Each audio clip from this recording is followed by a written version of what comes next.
What's going on, friends? It's Anton Daniels, and I gotta have a conversation with you guys about Teach Henley because you see how the sun is hitting me. This is no finesse, no makeup, no filters, no none of that. This is 100% Teach Henley. I use it in the morning as soon as I get up, right after I pray and brush my teeth, jump in the shower, and I'm hitting the streets because you never get a second chance to make a first impression. So even though they're giving you 40% off your first order, 20% off for life, even though you may get a free gift, forget all that, right? Because we would do this even if it was full price because it's worth that much. I'm in the streets, I'm kicking it with people, and I see Dusties everywhere. You don't want to be them. You want to separate yourself. And the way that you separate yourself is self-care. Ladies get it for the fellas. Fellas don't wait for the ladies to get it for you. I'm about to hit the streets right now, and I'm feeling confident. I'm feeling great. I mean, I already got confidence, but to have that extra boost of confidence, knowing that you've taken care of yourself and you set yourself apart from all of the rest of the sheep that's walking around making bad decisions on a daily basis. And it's reflected in their actions. It's reflected in the products that they use. It's reflected in the people that they follow. And so if you're trying to level up, if you're trying to make sure that you look good, they're going to send you the pack. They're going to give you all of the instructions on how you're supposed to use it. Then make sure you get your Teach Henley. Again, 40% off your first order, 20% off for life. Get your free gift. Make sure you tap in with your boy Anton Daniels because Unc is never going to lead you wrong. I would never have you use a product that I don't use myself. Again, they've been rocking with me for a long time. Make sure you get your Teach Henley. I love you. I appreciate you. I'm going to holler at you guys later.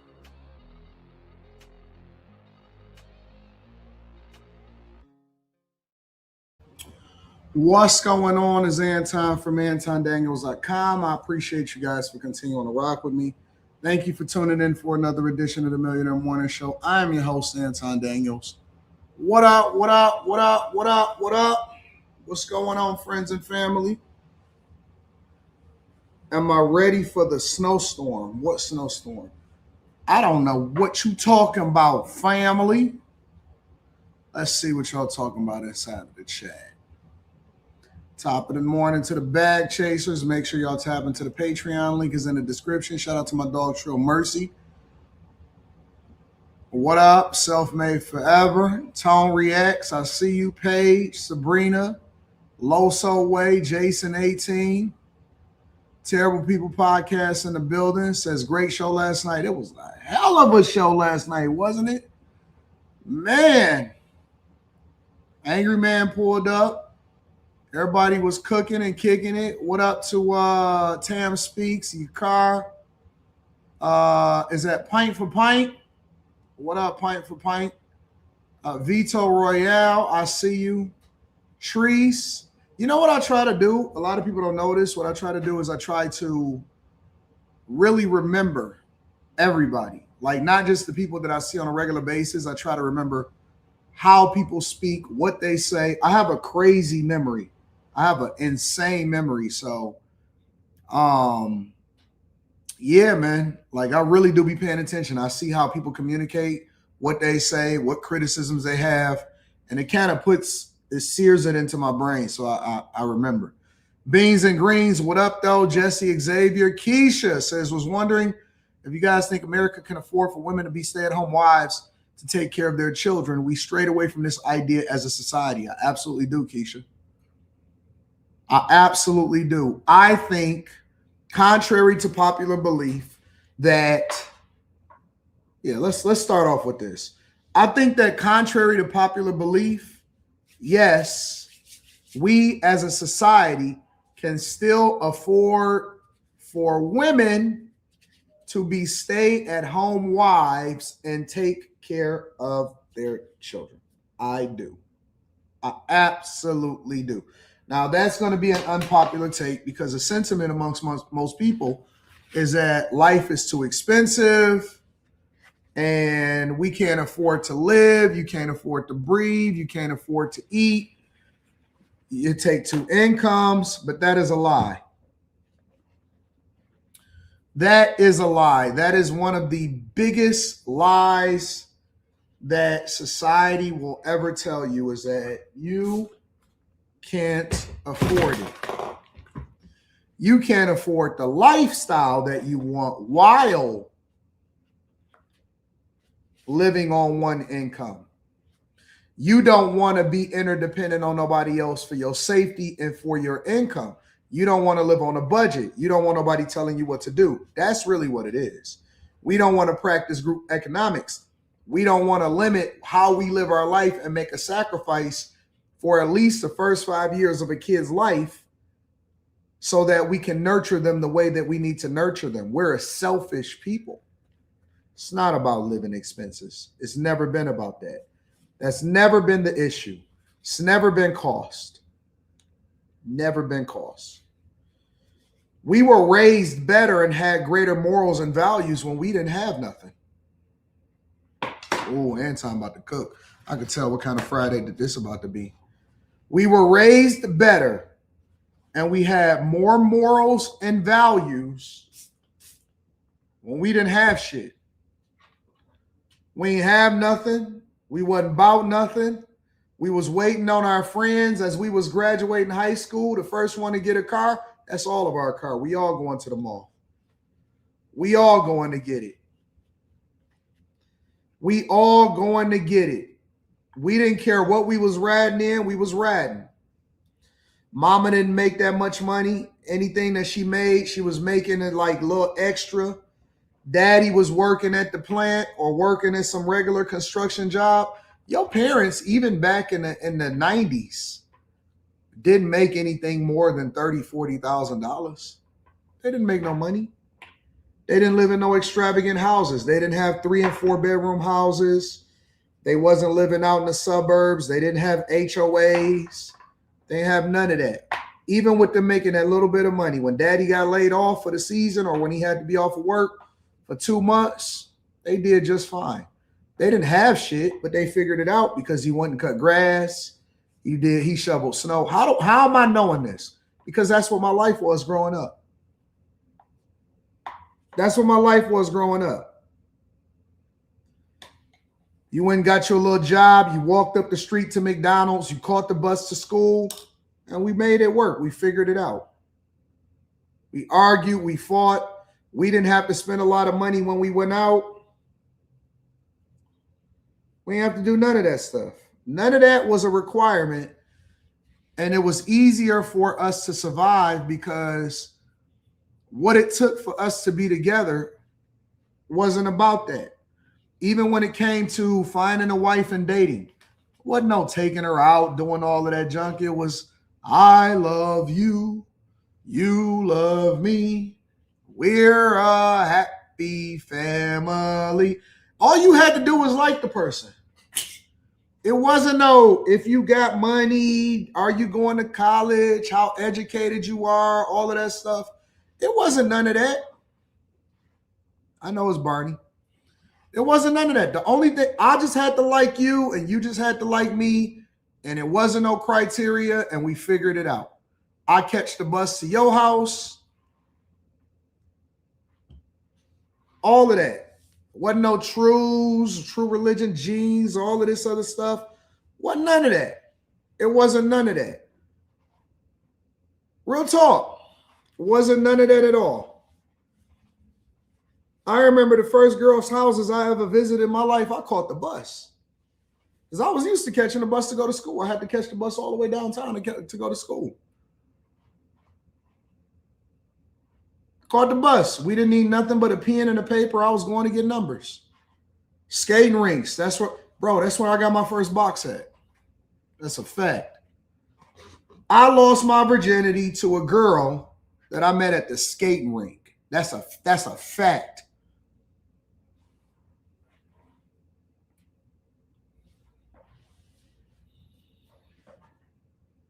You know where me and my girl used to go?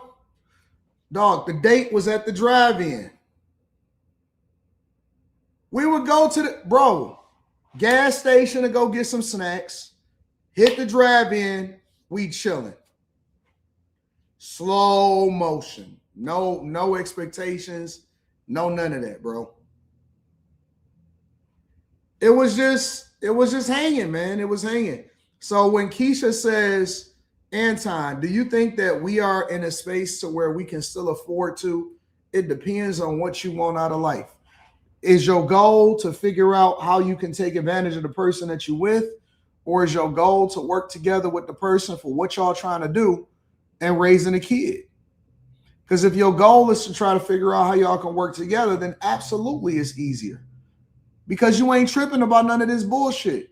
Unfortunately, what people have become is they become too superficial and too focused on things that don't matter.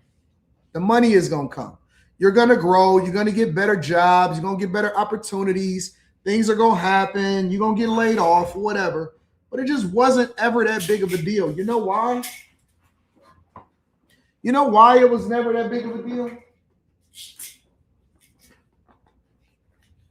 Because we didn't have crazy expenses in the first place. It just didn't matter. None of it mattered, bro. Honestly. What mattered to us was so dumb. It was so stupid. It was so little. Wasn't that big of a deal. But now everybody got these high expectations. From where? I don't know. I don't know who told y'all that y'all more valuable than the women of yesteryear. But I'll tell you what, that's a lie. That's a lie. Biggest lie anybody ever told y'all. That's a lie. Oh, now it take $2 million to get with a chick, and you know, you got to do all of this, you got to do all of that. How? How? Why is the price of the brick so much more expensive? Because y'all made it more expensive. Y'all thought that y'all was rappers. Y'all was following these people. And they told y'all, oh, no, you got to do this. You got to do that. That's nonsense. You ain't got to do all of that. That's what I'm saying. Like, when I talk to these new guys and I see y'all on the internet, it's funny to me. Because I see y'all talking about, oh, man, this person didn't get boxed. This person getting it. Everybody got boxed. What you talking about? Nigga, box was easy. Box was nothing. It didn't cost nothing. I know you didn't get girls in high school. I don't even know what that means. I don't know nobody that didn't get girls in high school. It was plentiful. It was the land of milk and honey. Who didn't get girls in high school? The question wasn't whether or not you was going to get girls in high school. The question was whether you got sick of getting girls in high school. We didn't have to wait to get to high school before you got girls. We was at the skating rink. We was at the mall. We was at Belle Isle. We was on 7 Mile. That wasn't a thing. Maybe that's something new. Maybe that's something new for a lot of these guys that's out here. And that's the reason why y'all feel some type of way.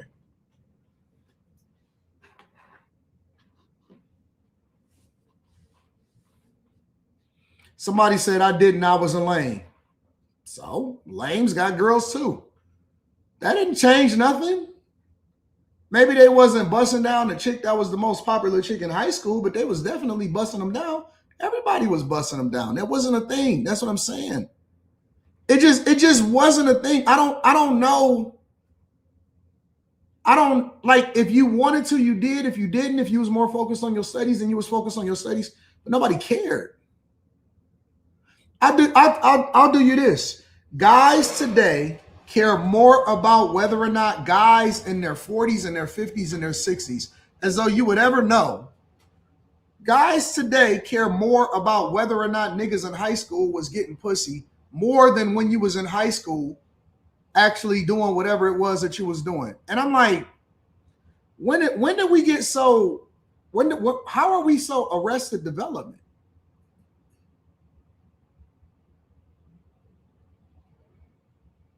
When did we get arrested development? Why would I be focused on something that happened, 26 years ago, 27 years ago? One thing I never asked my dad was, did you get hoes in high school? Just wasn't a thing. You know what I'm saying? Like, let's say you got no hoes in high school. And then what? You're 40.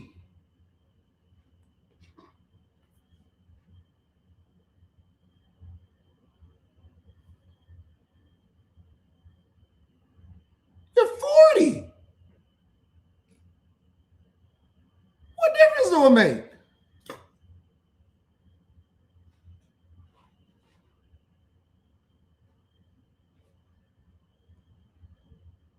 That's crazy to me. It is very insane to me. It's crazy to me.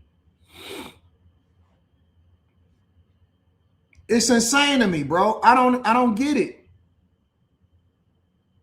Al Bundy, 3 touchdowns in the game. Was that the end of your life cycle? Was that the top of the top?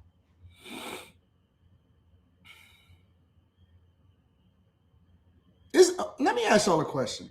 Is that life's goal? Is the life goal what girls we can get and what cars you can drive? Is that it? Is that the end of the line? Is that the end of the goalpost? Is that all we gonna do for the next 20, 30, 40, 50 years is just to talk about what girls we can get? They come with it. Listen, shout out to the young people that's listening to it. Let me tell y'all something, bro. There's never going to be a shortage of women. Ever. Ever. Until the day that you die, you will always be able to have some women. If your sole goal is to get women, then you have a sad life. There is never going, bro, if you put them on the back burner for the next 10 years, they all still going to be there. It's never going to be a shortage of women. Ever. Ever. It's never going to be a shortage, bro. So you got to set your sights on stuff that's much greater than that. You know what I'm saying? What else do you want out of life? Do you want to impact the world? Do you want to be remembered? Do you want your name on a building? Do you want to help kids? Do you want to, at some point, be able to donate and give scholarships? Do you want your city to be improved? Do you want to transform an environment, a culture, a neighborhood? Do you want to make an impact? Do you want to write a book? Do you want people to remember your name? What do you want? Do you want to grow spiritually? Do you want to eventually, transform the way that you think to where you go to a whole other plane of spirituality? Do you want to, what do you want to do? You know what I'm saying? What do you want out of this life?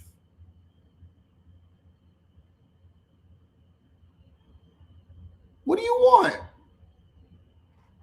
Because once you figure that out, you'll realize that money is nothing more than a tool, and women are plentiful, and men are going to come and go, and they're going to start, you know what I'm saying? And it's all going to be, it's all of the stuff that we talk about a lot of times in these conversations, they superficial. You love this background. That's why I kept it, Kate Cooper, because I know you love the background. I want the winning lottery numbers. Your life is meaningless then. I'm going to keep it 100 with you. Your life is meaningless. You have no value and no purpose. If the only thing that you can come up with is, I want the winning lottery numbers, that is sad. That is one of the saddest responses that anybody could say to me. That is so sad, bro. That is unfortunate. You want to win the lot? That's your goal? I want to win the lottery? I want the winning lottery numbers? That's a life goal? Hurt my heart, bro. Hurts my heart.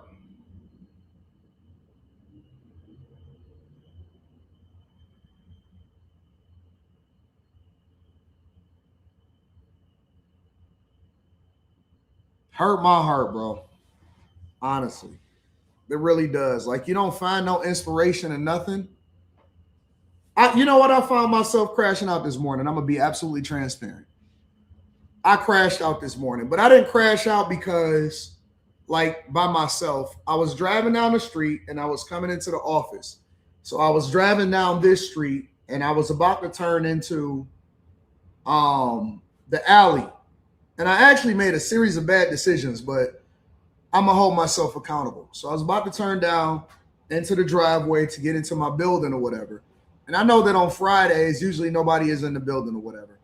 And so coming the opposite way was a guy, and I seen him throw his cup and his trash out the window, and it pissed me off. I don't know why. I don't know what that does to me, but for whatever reason, I have this passion for Detroit, and I can't stand it because I know that he didn't live down here. And so I skirted the truck. I'm driving the Navigator. So I skirted the truck and I got it right in front of him. And I'm like, I rolled down my window, and I had my passenger window down because I had my car in front of him on the passenger side. And he stopped his truck. He like, and I said, man, what the fuck is wrong with you? I said, you wouldn't do that shit if you was in your own neighborhood, if you was in your own space. Oh, no. He was an Indian guy. Oh, I'm sorry. I said, man, go pick that shit up. Go get it's a trash can right there. Put your shit in the trash. I don't know what it was, but it pissed me off. You know why? Because we work so hard to change the reputation and to make sure that our city is presentable. And if we don't care about it, then who will? And you're not going to come from wherever it is that you are at, and you're going to just throw your trash out the window, and that's supposed to be cool. Somebody said if he had a gun, that's where I said that I'm making a series of mistakes. I shouldn't have did that. I'm holding myself accountable. I'm being accountable and saying that that's something that I probably shouldn't have did. It was a split-second decision, and I need to be more mindful of it. You're absolutely 100% correct. I agree with you. I agree with you so much. But I'm telling you that it aggravated me. It pissed me off. And I just skirted it over, and I was just like, yo, what the fuck is wrong with you, bro? You can't be throwing your stuff out on the grass because you don't live down here. But here's the thing. Here's the question that I asked for y'all. Do y'all take as much pride in your neighborhood and in your cities, or are you a part of the problem? Do y'all take as much pride in your cities, and do you stand up for the thing that's meaningful to you, even if it's a small thing like that? Because that's why our neighborhoods is fucked up. That's why our communities is fucked up.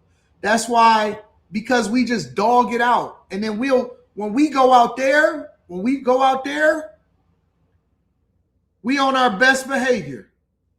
We on our best behavior. We don't throw nothing out the window. We don't dog it out. We don't trash it up. We respect it, and we aspire to go and move into those same neighborhoods a lot of times.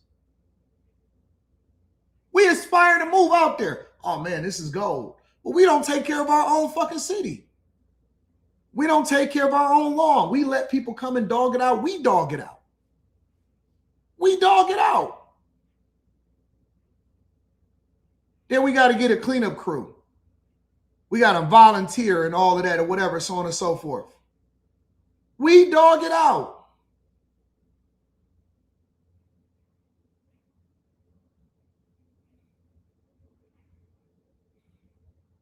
To go back to your original question, Keisha, the grass is greener where you water it. You can do anything. You can accomplish it. You can do it. If you want to raise a child and you don't want it, not for you, but just in general, if you want to raise a child and, you ultimately want to be a stay-at-home mother, you can do that. You just don't have to make a series of sacrifices that leads to better results. The reason why our kids is fucked up is because we ain't got no parents, and everybody was too busy trying to be out in the streets instead of trying to sit down for a minute to take care of our family. The kids is completely disconnected because ain't no mamas in the home and ain't no fathers around.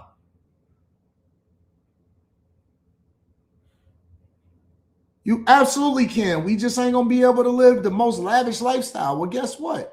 That's what making a sacrifice for your child is supposed to be.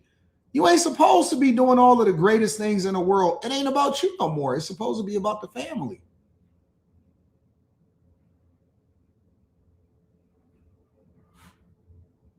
It's supposed to be about the family.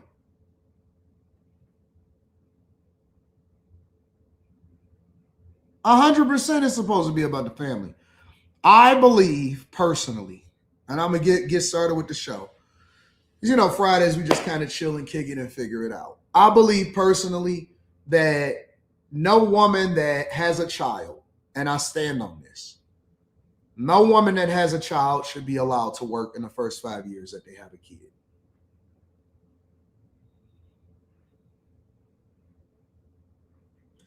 I don't believe that a woman should be able to work until a child is able to go to school full time. And then, even then, she should be limited in the amount of hours that she can work until the child is at least going into high school.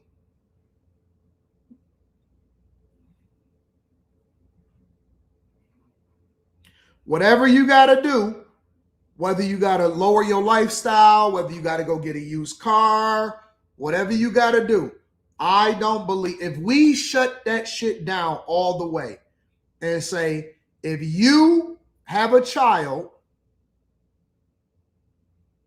then you cannot work for the first 5 years.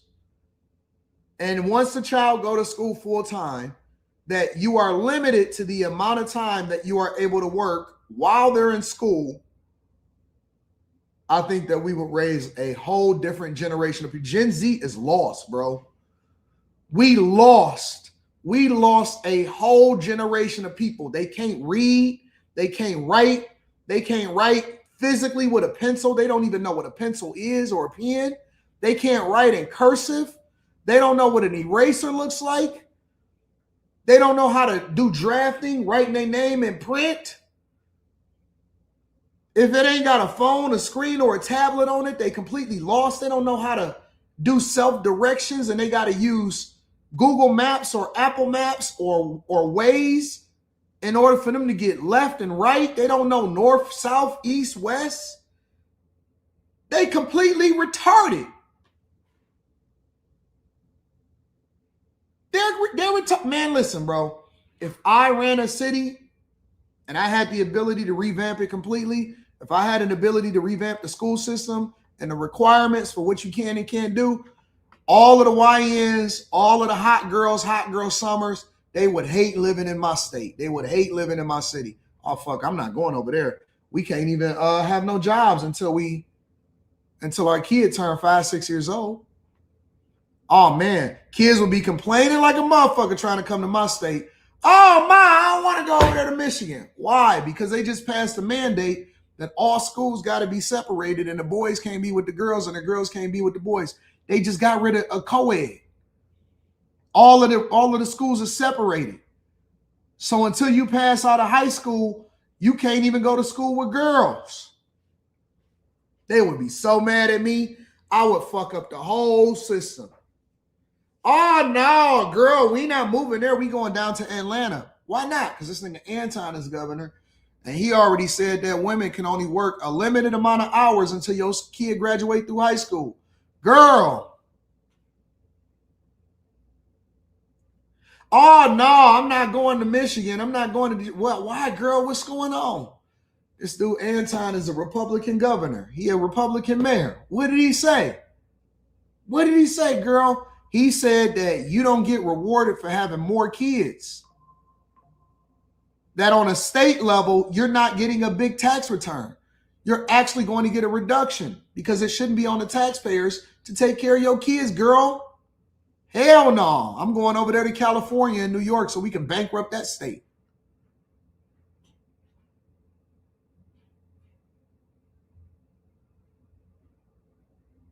Oh, girl, we're not going to Michigan. We're not going there. Why? Because they got rid of No Child Left Behind. What that mean? That mean that they bringing back the retarded classes and they able to fail your kid. and he got rid of all Chromebooks, and he getting back to regular. The only type of tablets that's in there is the Amazon Fire tablet, where you can only read. You can only do books on there. You can't do anything except for do books. He got rid of all of that. He went and got the Paperwhite. What? Yeah, it's crazy. It's insane. It's insane. And the kids can't take them home either. They got to leave them in the schools. That way they don't get tore up, and we not billing the taxpayers for more tax money to keep on doing it. Listen, Linda. Listen, Linda. We sit, fuck around and find out. If I ever get into an office, we going back to the 1950s, boy. We going to the 1950s. It's over. It's over. Ain't no more all of this socializing, all of this stuff. Nope. They say you can play word games on a Kindle. No, you can't. Not if you program it a certain way. You can limit it to the apps that's on there. You can limit it to the apps that's on there. I'm telling you, if you want to raise a family, you can come to Michigan. If you're looking to have a hot girl summer, you'll have to go to Atlanta. You're going to have to go to Atlanta. And guess what? The kids ain't going to know no better, because all they going to know is what is the environment that they raised in. They're not going to be aware of what they're missing out, because what's going to be normalized in the culture is that. You can't miss something you ain't never experienced before. You're going to grow up knowing how to read, write, comprehend. You're going to have analytical skills, thinking. You're going to know how to problem solve. You're going to know how to do word problems. You're going to know y equals mx plus b, to rise over run equals a slope. And this is where the y-intercept is. You're going to know calculus. You're going to know geometry. You're going to know everything. You're going to know how to cook, clean. We're going to bring back auto shop. We're going to bring back trades. We're going to go and we're going to limit the amount that you can use in student loans unless you're going into a specific curriculum for all colleges that's inside of the state. If you want to go into anything liberal arts, then you're going to have to pay for it yourself. Ain't going to be no student loans with that shit. If you want to go into something that is STEM related, if you're going into healthcare, then we are going to allow it up to a certain limit depending on what it is that you decide to get into. Everything is over. Everything is cut the fuck off. Ain't no giving money over for childcare. Ain't none of that shit. Nothing. None of that is over. It's all over, bro. Bringing back ROTC. Bringing back auto shop. Everything. We going all the way back to the 50s, homie. So if you want to raise a family, you'll be able to come here. If you want to go and have a hot girl summer, go down to Magic City in Atlanta. Getting rid of all of that shit. Everything. Everything. You don't want to elect me, because it's not gonna go well. Not gonna go well. Let me read some of these super chats. Shout out to my dog Mike, that dude. I appreciate you. Thank you for holding me down. Also, shout out to Michael Carroll. Thank you, Michael Carroll. I want to give a shout out to my dog Courtney Egger and Brandon Nicholson. Thank you, Brandon Nicholson. Thank you for holding me down. They're gonna start calling me Tom the Terrible.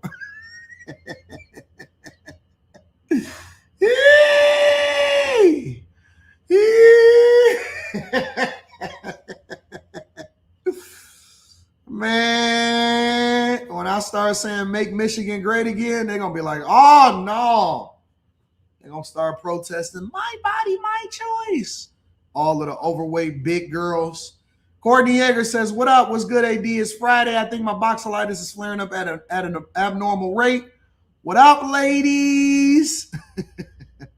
What up to my Snow Bunny Bag Chaser? Says, good morning, family. Be back at lunch. Shensi or She says, last night combo was wild. Had to turn the volume down at work so I didn't get perceived the wrong way. Yo, we had a great conversation last night. Great conversation. The Right Path Good says, sleep, you live, wake up, you live, chase the bag. AD.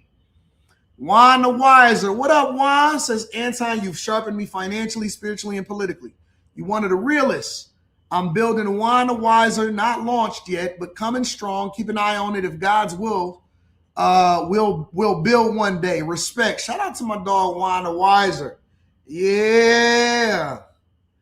Yeah. What up, Juan? Thank you for holding me down. Coach Chris says, I want my name to open doors for my daughter.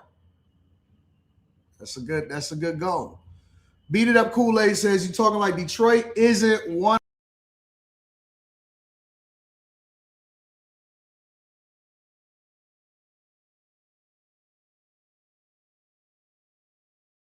My bad. My bad. Beat It Up Kool-Aid says, bro, you got a picture of little Romeo as your profile picture, but no worries, we'll get there. You talking like Detroit isn't one of the most dangerous places in America, man, stop it. What does that mean? First of all, that's not true. And I'm not even going to sit here and go back and forth because I already proved that this is not true previously. But secondly, my point still stands. No littering.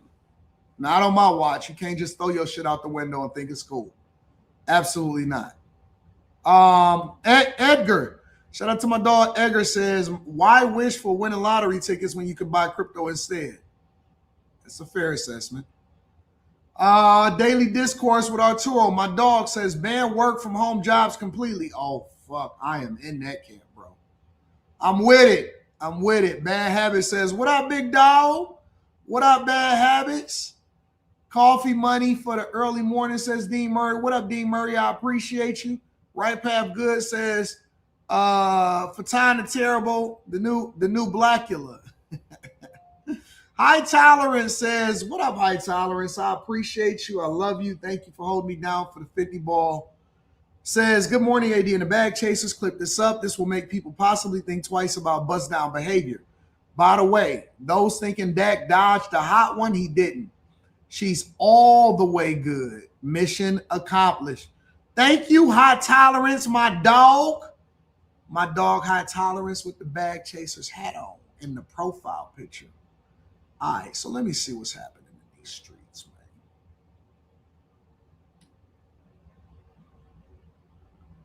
So much to cover.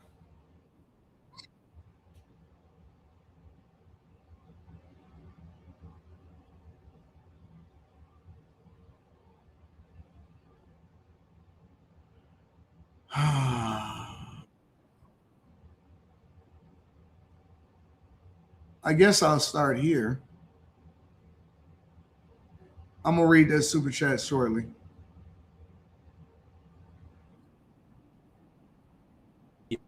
A gunman with known ties to ISIS entering a classroom and opening fire. Seconds later, students in that classroom taking decisive action to end the attack. Eyewitness News reporter Michelle Fisher joining us now with new developments tonight. Michelle. Mark, this is now being investigated as an act of terrorism. The life of this man, taken, the veteran Army pilot surviving combat missions in the Middle East during the early 2000s, only to be killed here on U.S. soil. And there could have been other casualties if it were not for those brave students confronting the attacker and ending his life as he tried to end theirs. Imagine you going overseas, fighting for your country, being in some of the most dangerous situations, surviving, coming home, ultimately going to a classroom inside of Old Dominion and getting your life took from you that way. Hell of a way to go out, bro. Imagine being an Army lieutenant and you survived actually being in combat action overseas, only to be at Old Dominion and lose your life to a lunatic that they're describing as a person that has ties to ISIS. Bro, if that is not the most silly, crazy, turn of events, life story type stuff, I don't know what is, bro. I don't know what is. That is sad. That is absolutely sad.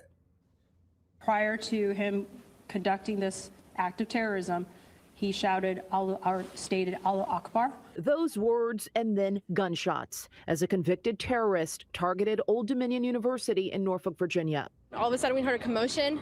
A lot of people rumbling, starting to get up. We started running, and that's when we heard gunshots. The FBI identifying the gunman as 36-year-old Mohammed Jallow, a former Virginia National Guard member. Around 10:45, started running, and that's when we heard gunshots. The FBI identifying the gunman as 36-year-old Mohammed Jallow, a former Virginia National Guard member. Around 10:45 Thursday morning, investigators say he calmly walked into a classroom on campus, asked if it was the ROTC, and when someone said yes, he shot the instructor several times. The student cadets fighting back. There were students that were in that room that subdued him and rendered him no longer alive. I don't know how else to say it, but they basically were able to terminate the threat.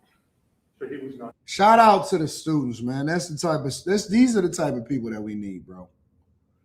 This is specifically why I say that we should be able to carry in classrooms and on campus.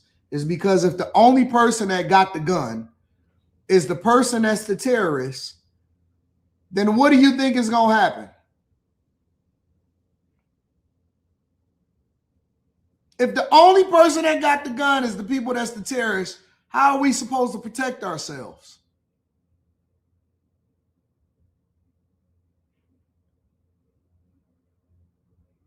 Shout out to the students. They need to be invited to the White House and honored by the President of the United States of America. Shout out to the students that was on top of it. No, not today, big dog. No, not today, big dog. Time to go night-night. What did I say? What did I say the other day when we was on Wednesday night? They said, Anton, what? Because I told them, I said that most guys' worst nightmare is for their young man that they're raising to be feminine, for their sons to be feminine. They said, Anton, what? I said, I would rather for my son to be a stone cold killer that's willing to jump in the middle of battle and action than to ever turn out gay. And they said, no, Anton, that's crazy. Is it so crazy now? Is it so crazy? See, guess what? Now men are needed. Now men are needed for protection. I said, I'd rather my son turn out and be a killer than to turn out to be sassy and weak.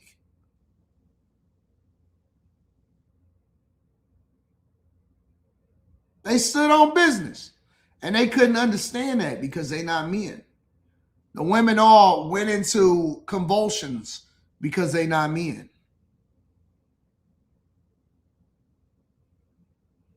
Because they're not men. Because men, when cornered, run to the threat. They don't go into the corner and say, oh my God, don't shoot me. They say, oh, what's up from here? It just is what it is. It's up from here. Shout out to them young kids that got it in and took my man out. He was not shot. The rampage left 2 students injured, one critically. A third victim who died, identified late today as U.S. Army Lieutenant Colonel Brandon Shaw, a veteran Army aviator who was a professor of military science at ODU, where he was also an alum. Our campus and our community have been truly shaken and forever impacted by this senseless act of violence. And in the wake of today's deadly attack, Mohammed Jallow's disturbing ties to terrorism have come to light. He was convicted in 2016 for attempting to provide weapons to ISIS for an attack on U.S. soil. He Wait, what? served 8 years of an 11-year sentence and was released in December of 2024. Why is he still here? 16 for attempting to provide ties to terrorism have come to light. He was convicted in 2016. Wait. So let's think about this for a second. When was he convicted? He was convicted when Trump became president. How do you only serve 8 years for trying to serve a terrorist organization and then you get out? This is the reason why we need safe borders. This is the reason why we need to vet people. This is the reason why you don't let people into this country without vetting them extensively in their background.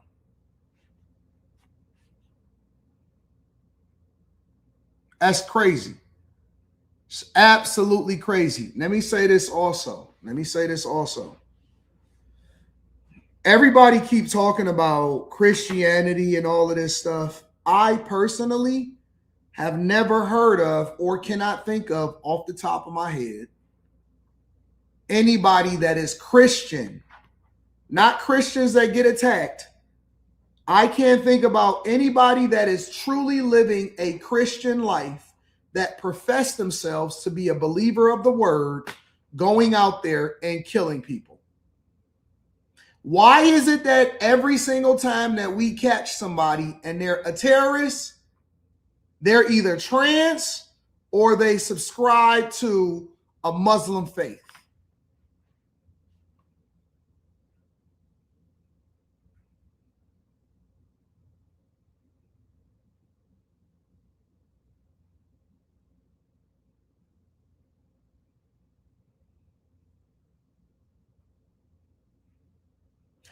You listen, you could say a lot of things about whether or not you agree with the church or not, but you don't see this. Every single time that we see a mass shooting or a campus shooting or a school shooting or anything like that, it's either somebody that is trying to figure out their sexuality or it's to somebody that subscribed to a Muslim faith.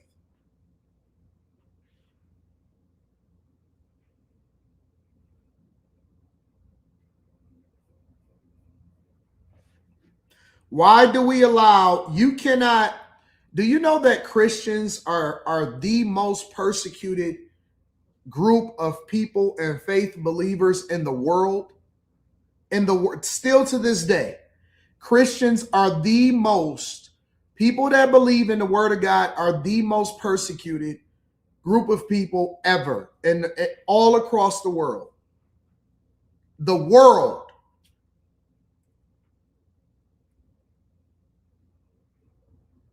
All across the world. You are going to be slaughtered in certain places in the world if you openly profess your Christian faith and belief.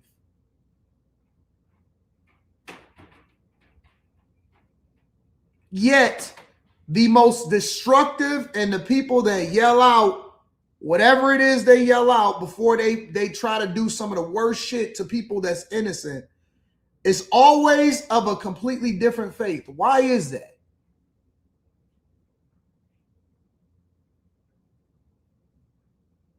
Why is it that anytime that we see a major war or a killing of a people in a dictatorship, in a theocracy, you can use Iran if you want to.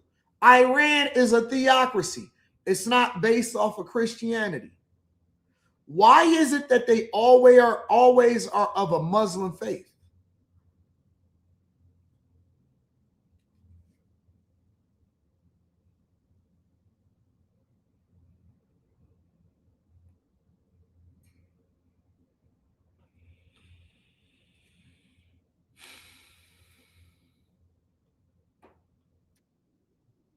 Earlier in the day, we were tracking two breaking situations. One was what we were just talking about in Michigan.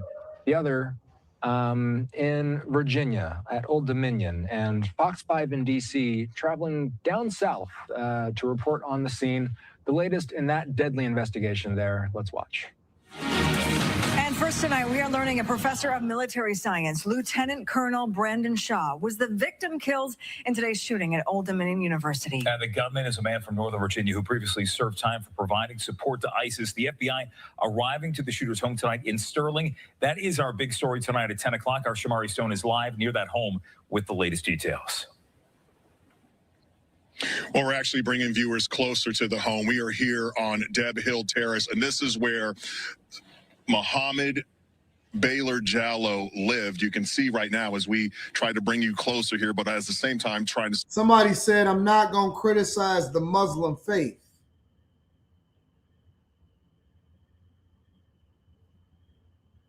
They criticize Christianity all day long. All day long. People don't mind telling you what's wrong about Christianity and how they don't go to church and how they don't believe and what's wrong with this and that, so on and so forth. So y'all got all of this smoke and all open criticism for everything except for the Muslim. Oh, no, I'm not going to criticize Muslim faith.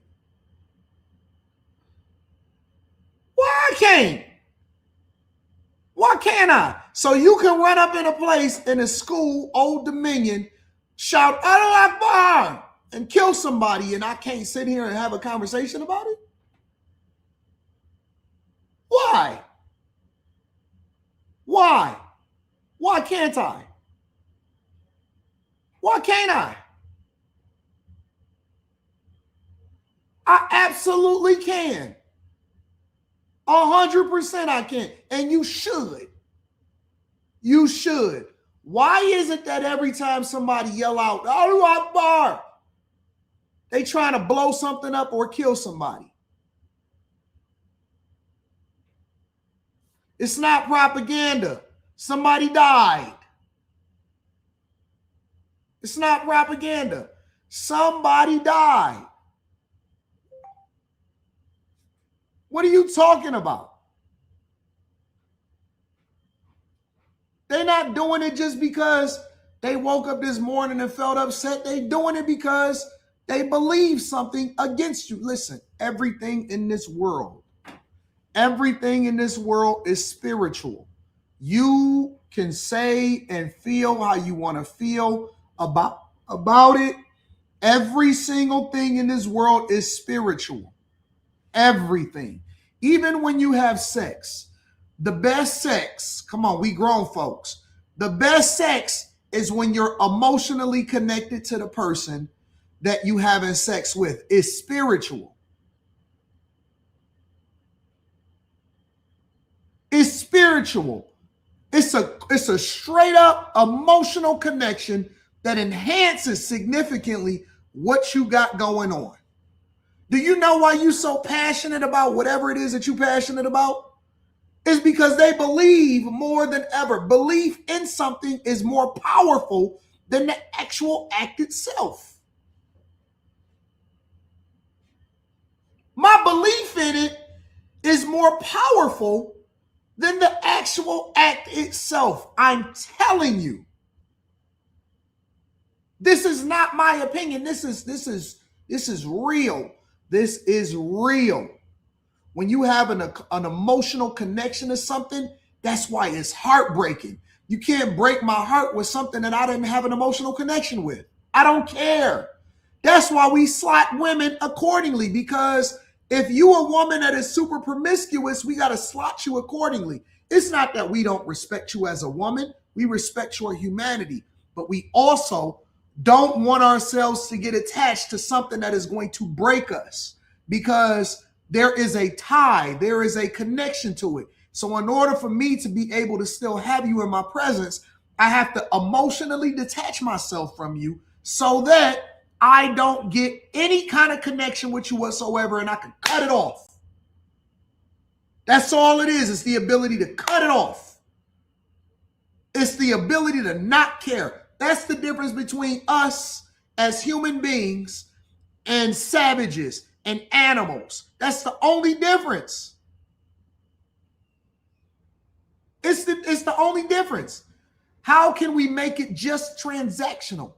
It's the reason why relationships today are broken, because they are looking at it purely only as transactional. They don't care about each other. They don't love each other. Now, that's not to say that you shouldn't look at it also from a business perspective, but you should also care about the people that's in your circle. That's what, correct. That's why humans have souls. Because we care, we weep, we mourn.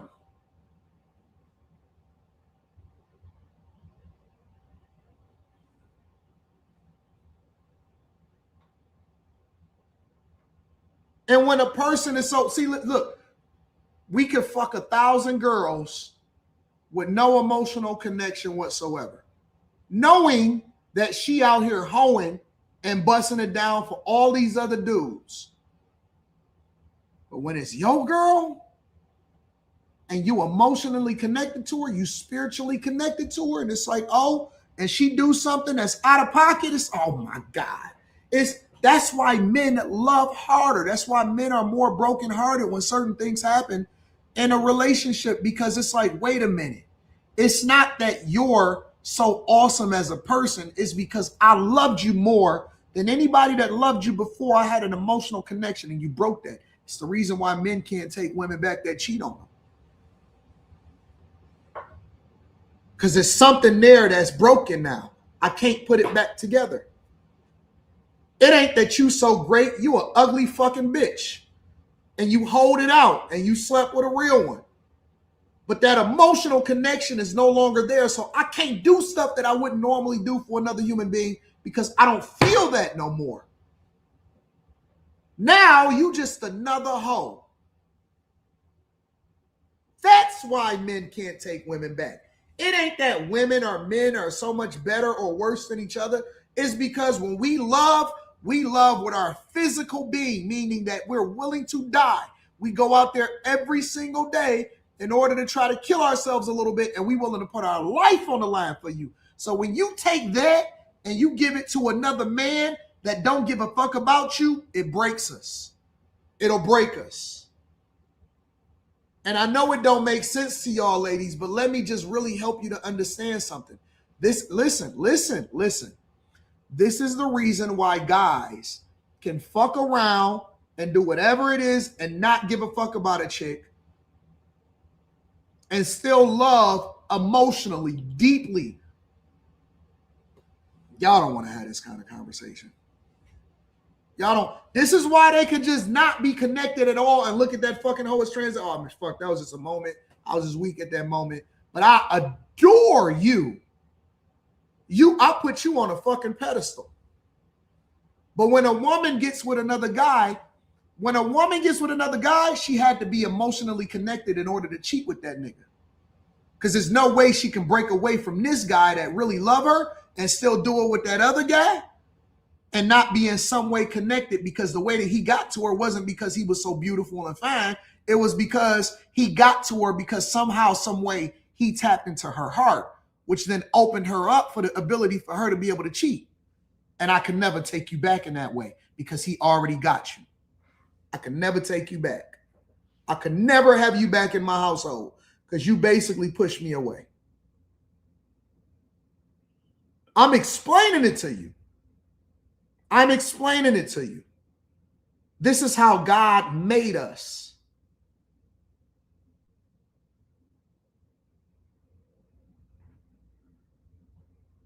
Curl up in the corner for 4 days. That nigga hurt. He can't eat. He can't breathe. He can't sleep. He don't know what the fuck is wrong with him.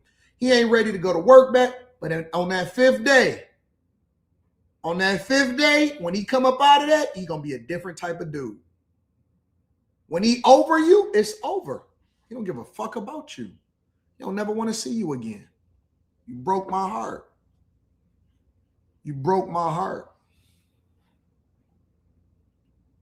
Everything we do in this life is spiritual.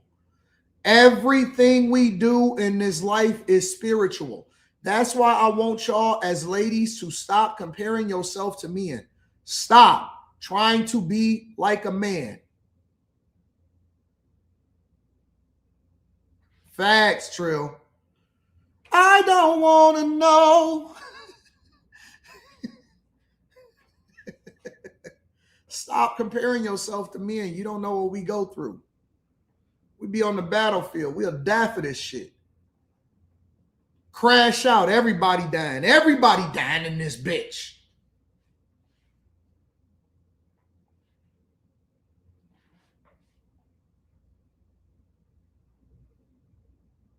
That's why a lot of guys choose not to get emotionally connected and married to a woman, because they don't ever want to go through that shit.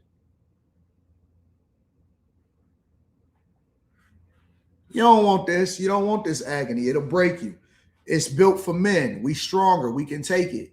Our bones are denser.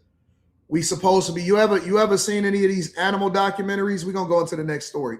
You ever seen any of these animal documentaries and you say, damn, how are they able to survive in the cold? It's 10 below, it's 20 below, and they just chilling. It's because God made them to be able to withstand certain things more effectively so that they'll survive. They're needed in order for the circle of life to continue. That's what their purpose is. Their purpose is this. We're made a certain way. You trying to be like us, it's out of your purpose. You're not made for that. You're not made for that.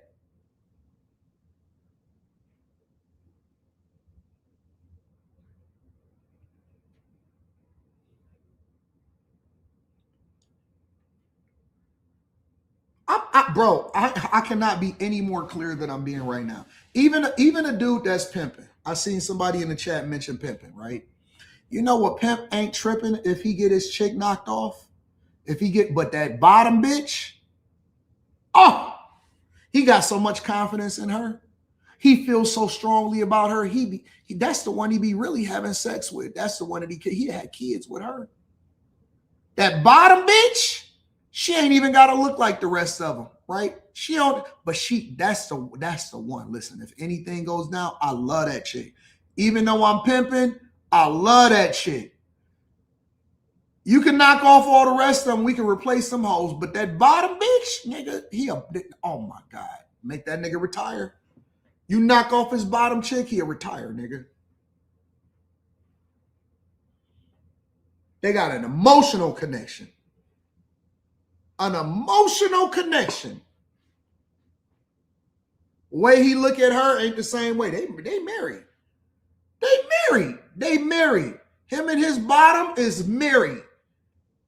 In real, like, connection emotionally, they're married.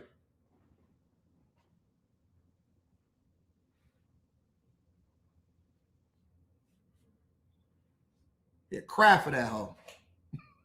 Cry for it. Oh, I'm trying to tell you, bro. I'm trying to tell you. Break it. Oh, man. Break his heart.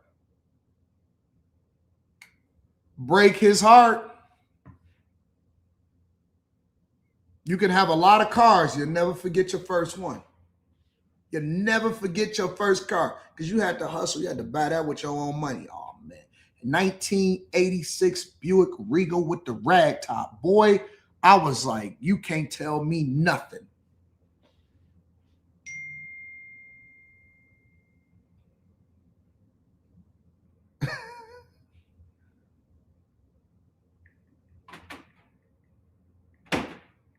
Can't tell me nothing. I done drove them all. 911s, I done bought 911s.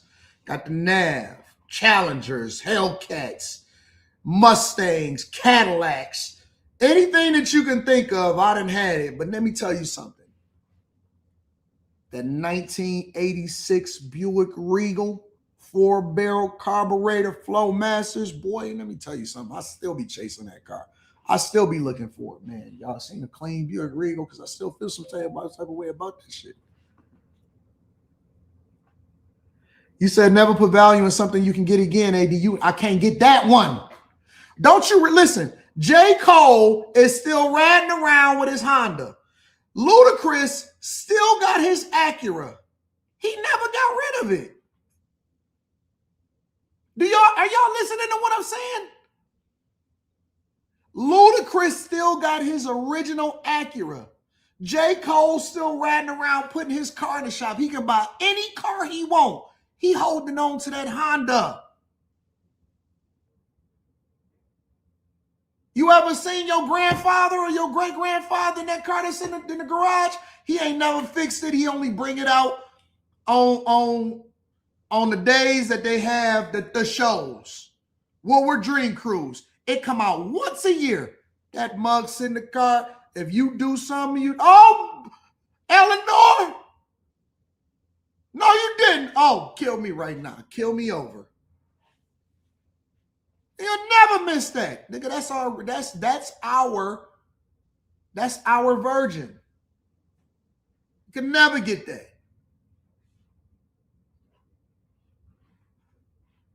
Said, I can't believe that J. Cole will buy that rack. It's not that he'd drive it. That's his chick. Kawhi got the same Tahoe. That's a fact. He don't even let his wife drive that car. You can drive any of these other cars, but not that one. And guess what? She want to drive that one.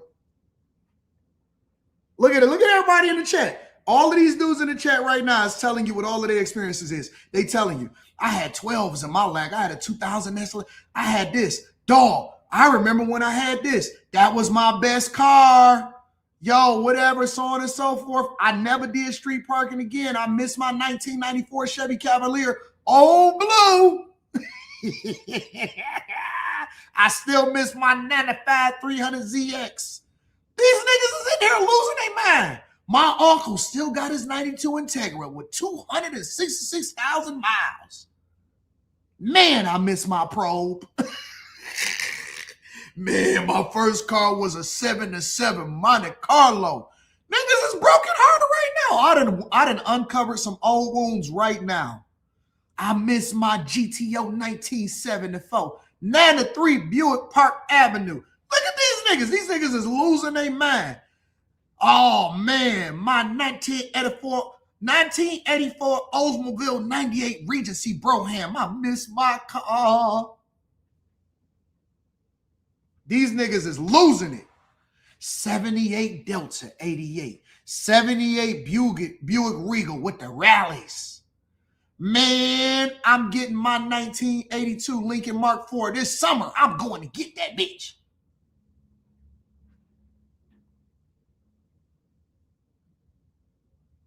They losing their mind in the chat right now. Tell me I'm lying. I know what I'm talking about. I got all of these niggas in their feelings right now. They all in their feelings. Man, I had an 85 Ford Mustang GT, man. It was different, bro. It was different than anything I ever drove before. My 1979 Mazda RX-7 with the rotary motor in it. Man, look, they describing it to a T. They ain't even just calling it the car. My 1984 Porsche 944 with the stick shift. Jesus. I had a 97 Honda Accord with the H22 motor in it, bro. They hurt. They hurt. They hurt. Everybody in the chat hurting. Oh. Nigga, they all want their same old car. Wish they can get it back. I'm so emotional. Niggas, you ain't seen this many men in the chat. And they all just be chilling, listening to the show. Man, let me get my phone. This nigga Anton preaching today. Start bringing up cars. This nigga Anton talking that shit. He preaching today. Nigga, we went and got 2 12s in it. With the pull-out radio, man, we had all the hoes.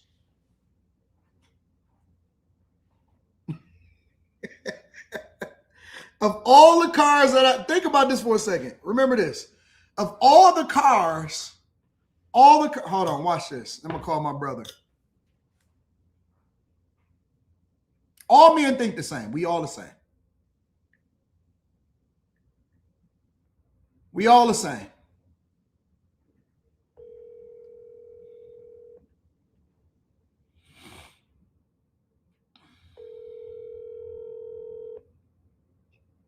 Yo, what up, though? Hey, Dre, you busy?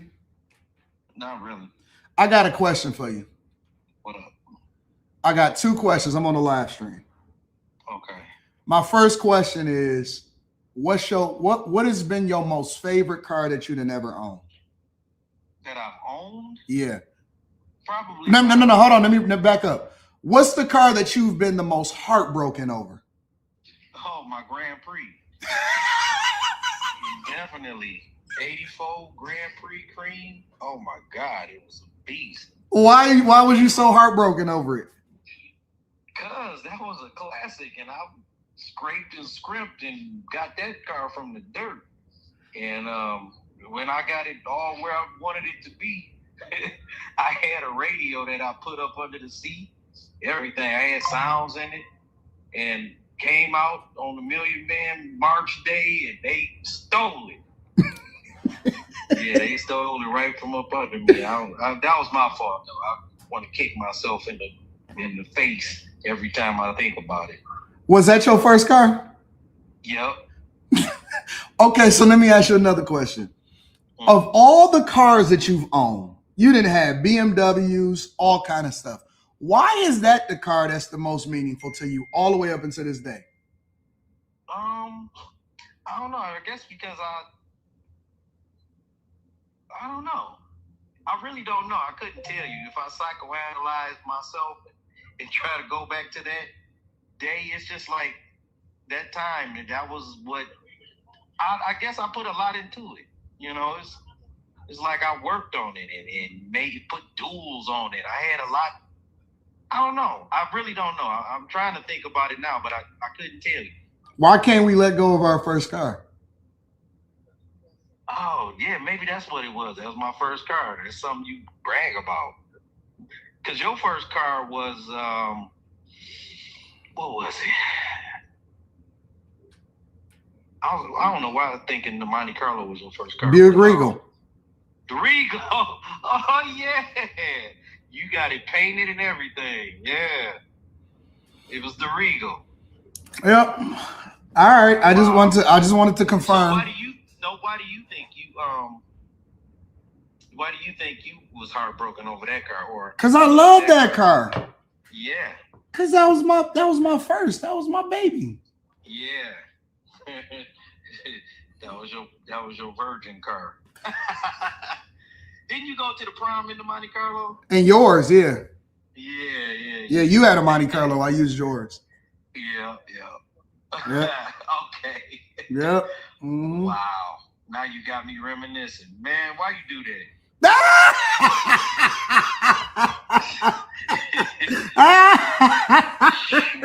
Boy, I'm ready to go and buy another one. Yes. Dude, now I'm really thinking about it now. Real. All right, I'm going to call you back. All right, bro. Bye. I told y'all, I'm telling y'all, we all the same. We're all the same. There is no difference. At the end of the day, under all of the skin and all of this shit, this is all the same. Yeah, I'm gonna start a car channel. That's a fact. I'm gonna start a car channel. We all the same. He didn't have all of the freshest, flyest cars. He didn't have everything. That's the person that I gave my 96 Impala to. That's my bro. That's my oldest brother. This nigga still be talking about, man, I miss my 80s Grand Prix, man. I love that car. It was the best car ever, man. I had got it fixed up. They stole it from me. I keep telling y'all, that's a real thing. Y'all think I just be talking. No, I'm serious. I'm serious. That's a thing, man. It's a thing. Every nigga in here that's watching this right now understand what I'm talking about. They get it. They resonate with them. They get it. They not messing around. That's why I don't respect these new guys anymore. They out here, listen, they getting the supercars because they clout chasing. We bought our first car with our hard-earned money, and it meant something to us. We drove it. We was putting miles on it. We cared about it. We babied it. We got it washed off. We hand washed our cars. We didn't take that for granted. And y'all, and let me tell you something else that's happening in the culture. Y'all robbing y'all sons and y'all kids of these same experiences. They supposed to have the same experiences because this is what makes us men. We like mechanical things. We like shit that turn. You trying to baby your fucking kid because you don't want him to go through nothing. You don't want him to actually suffer. This is why our children are fucked up. The boys are supposed to be boys. Let them go outside. Let them earn their own car. Let them figure it out. Let them work on their shit. Let them go and mess up some stuff. Let them go and break things. Let them be boys. This is why they need men in the household. This is why they need men in the household, because boys are supposed to be boys. They supposed to go and do stuff, break stuff. We turning them into girls. They now playing in fucking makeup. They don't even know what a first car is. They playing in makeup now. Man, listen, I'm telling y'all, now your kids is trying to be girls instead of standing on business on trying to fucking be a man. That's a part of our DNA. Let them fight. Let them have it out. Let them figure it out. That's why we don't mind fighting with our nephews or letting them fight each other, because that'd be all right. That'd be all right. That'd be cool. Ain't nothing gonna happen to them. So what? They get a little scrape, bruise. They scrap it out a little bit. That's what boys do. That's what boys do. You trying to get this little nigga to be so sassy. He cussing everybody out. The fuck is that? Is that a little boy or a little girl you got over there? I thought you had a son. Cursing these little niggas, man. They'll never, ever be able to have great experiences. They'll never, ever really understand what it's like to be a man. They don't know what life is. If they ain't never worked on their own car, that's a rite of passage. That's a rite of passage. You got to work on your own shit. You appreciate it more.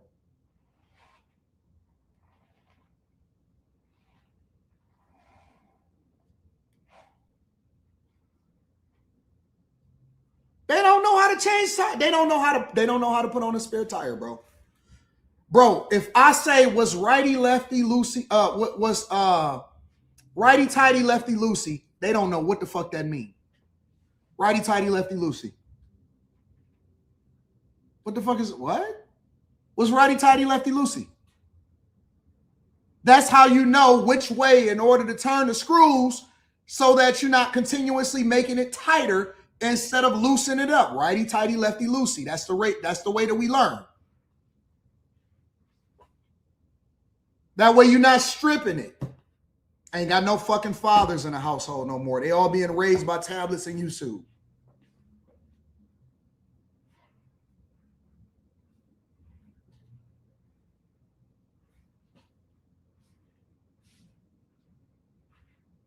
Weak.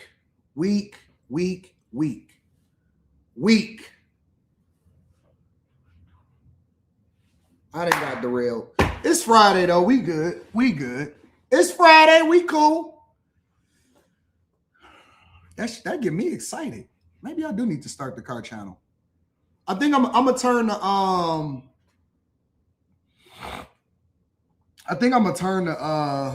I might start a new channel, or I might turn the other channel into a car channel.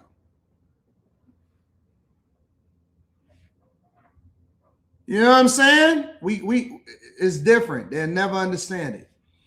Just Christian Black says, bring RoboCop back. Charlie LeBron says, Israelites, I'm not going to criticize Philistines. Dark Territory says, not a coincidence that Virginia is passing an assault weapons ban the day before the shooting at Old Dominion. Reed says, in Roman times, Christians were killed for their beliefs. See, look at this. AP says, Honda Accord 97. This just made Friday emotional, says Vito Royale. Healing for the brothers today. We need a National Car Day. Rosita Tila. What's up, Rosita Tila? My 92 Accord, says Jared Ruffin. TS Car Wash and Detail Service says that Luda Acura clean. I got a 69 Continental. Is that the one with the suicide doors? Let me see. I'm chasing that car.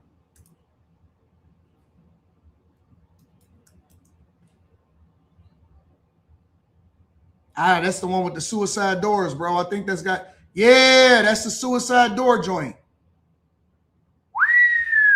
If you sitting on a 69 Continental, you sitting on that joint, I need that. I need that in my life. I need that, bro. I need that all day long. Man, I need that. Happy 313 day. Shout out to everybody in the chat. My dog, Mr. Lot, happy 313 day. I need that GTR too. That's Godzilla. What y'all know about Godzilla? Tyrone Dubs. See, I know the guys in the chat that's really car people. And you know what else is so funny? Let me show you something. I think I broke my daughter too.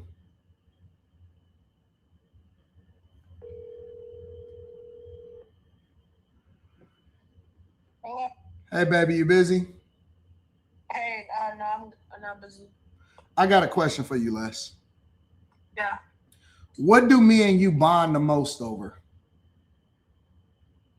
The cars.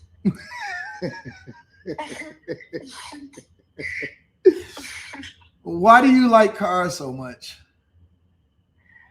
I can't like explain it, but like I don't know. It's just like when I'm driving, it's just I don't know. It's just different. I can't explain it. What do you got done in your truck? I only have an intake and a tune. What do you got done in your car? What car? Which the M3? Yeah. Valvetronic, exhaust, catless downpipe, stage 2. Oh, it's tune, of course, tune. And then I'm getting some more stuff when I get it back. What did you order as soon as you got the M3? My exhaust.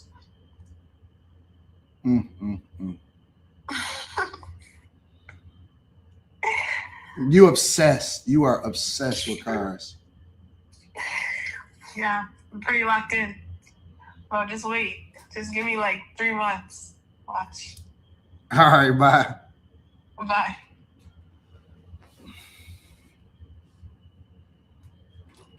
She there. She a chip off the old block. She love cars. She work on her own stuff. She be inside of the garage all day trying to figure. When she ain't doing taekwondo, she on cars. Cars. That's all she care about is cars. Cars. Dad, I got to get my car ready for the summer. I got to get it ready. We got to go to the track. That's all she own, bro. That is all she own.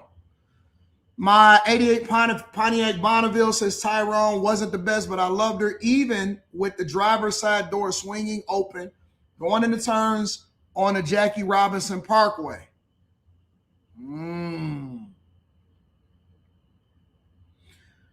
Cardi, yeah, she got an M3 comp.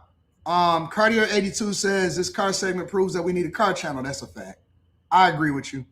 Oh, showing love to the show. Shout out to my dog Drew.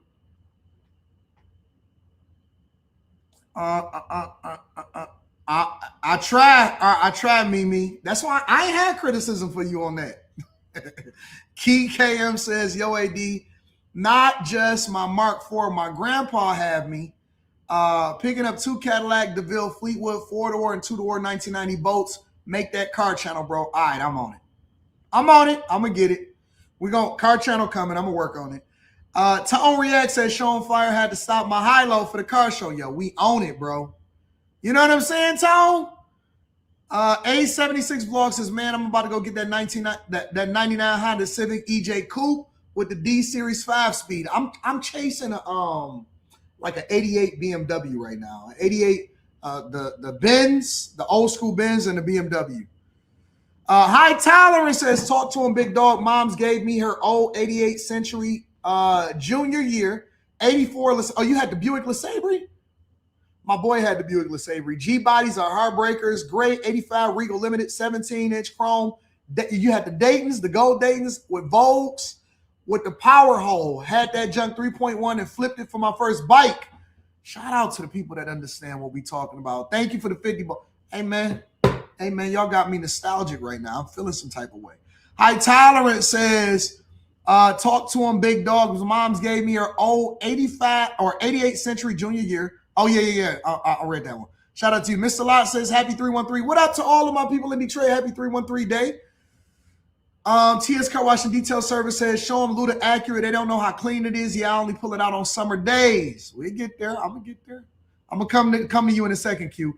Rush King 19 says, building cars is like building artwork, mainly if you're not just building it for clout. There's just something about doing your own and thinking of the idea and then bringing it to life. I agree. Actually, you know what's so funny? Me and Les, we was talking about opening up a shop. like a shop that we could just work in and that we can just store all of the cars in and customize them and do everything that we wanted to do. Nobody can touch the 69 Lincoln Continental. Just look at a big dog. I take it to car shows, though. I agree with you. It's a beautiful car. Car channel, huh? Oh, my dog, J-Ben. Now, J-Ben is a car. J-Ben is in the drifting, too. J-Ben is in the drifting. My girl, Q. What up, Q? Says showing love will always rock with you, Anton. Forget these haters. Hey, what up, Q? What up, Q? Let me call my baby girl real quick.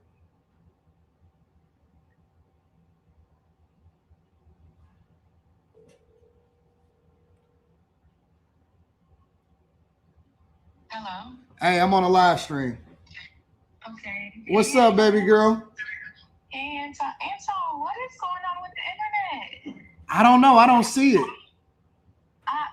I mean, people have hit me up, like even people I personally know, and I'm like, what are you talking about? Because, I don't be on the internet. And then I talked to Quinn the other day, he filled me in. I'm like, yeah, people need to stop lying and sending stuff. It don't matter. We locked in forever, so it is what it is. That's a fact. I told you stop trusting these women. That's the truth. You have, listen, I will give you props on that. You have 1,000% warned me 100,000 times. Anton, stop trusting these hoes. Anton, stop trusting these hoes. Anton, watch that hoe. Anton, watch this hoe. Absolutely, you have.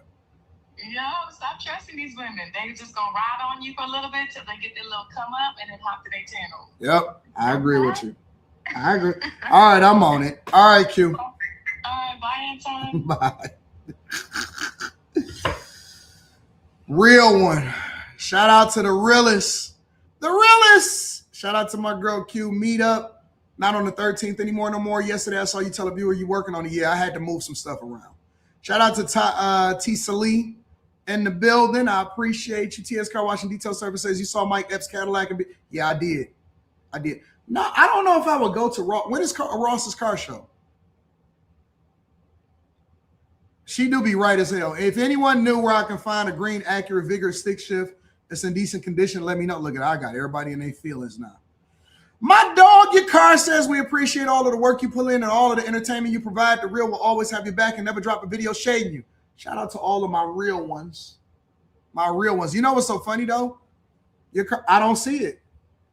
I put do not recommend on the channels that I don't necessarily care for, and I'm completely out of the loop. My dog, your car in the building. If you do a car channel, you got to do a garage studio setup. Yeah, I don't mind that. I'll do that. I knock that out. I'm on it. All right, y'all. We can't talk about cars the whole show. We got to go back. We got to go back into we gotta get back into the show. What's up with they doing a whole video on Britney Spears saying that she got knocked for she arrested for another DUI. I'll get into that in a minute. Let's see. Trump chokes up after an Olympian presents him with her order of, I don't know what that is. Exhaustedly kills a woman sleeping in her car. Man accused of locking his disabled woman in a bedroom in a house for 5 years. $30 minimum wage. Abby Phillips had to apologize.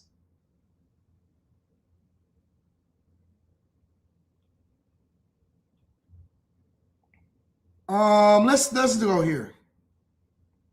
So yesterday at a synagogue in Michigan in West Bloomfield, remember when I was showing y'all and they were saying that we was live right now? Well, basically they saying that it was an attacker and he had a car full of explosives. That's the latest update, is that it was a guy with a car full of explosives that was trying to drive into a Jewish synagogue in West Bloomfield, Michigan. Make sure y'all hit a like for the algorithm, subscribe to the channel, telling you know. With the attacks today in two separate parts of the U.S. that have investigators searching for possible connections to the Middle East. First, at around 10:40 this morning, a former soldier in the Army Reserve opened fire on the campus of Old Dominion University, apparently targeting a class there for ROTC cadets. One person dead, two injured. And CBS News has learned that No.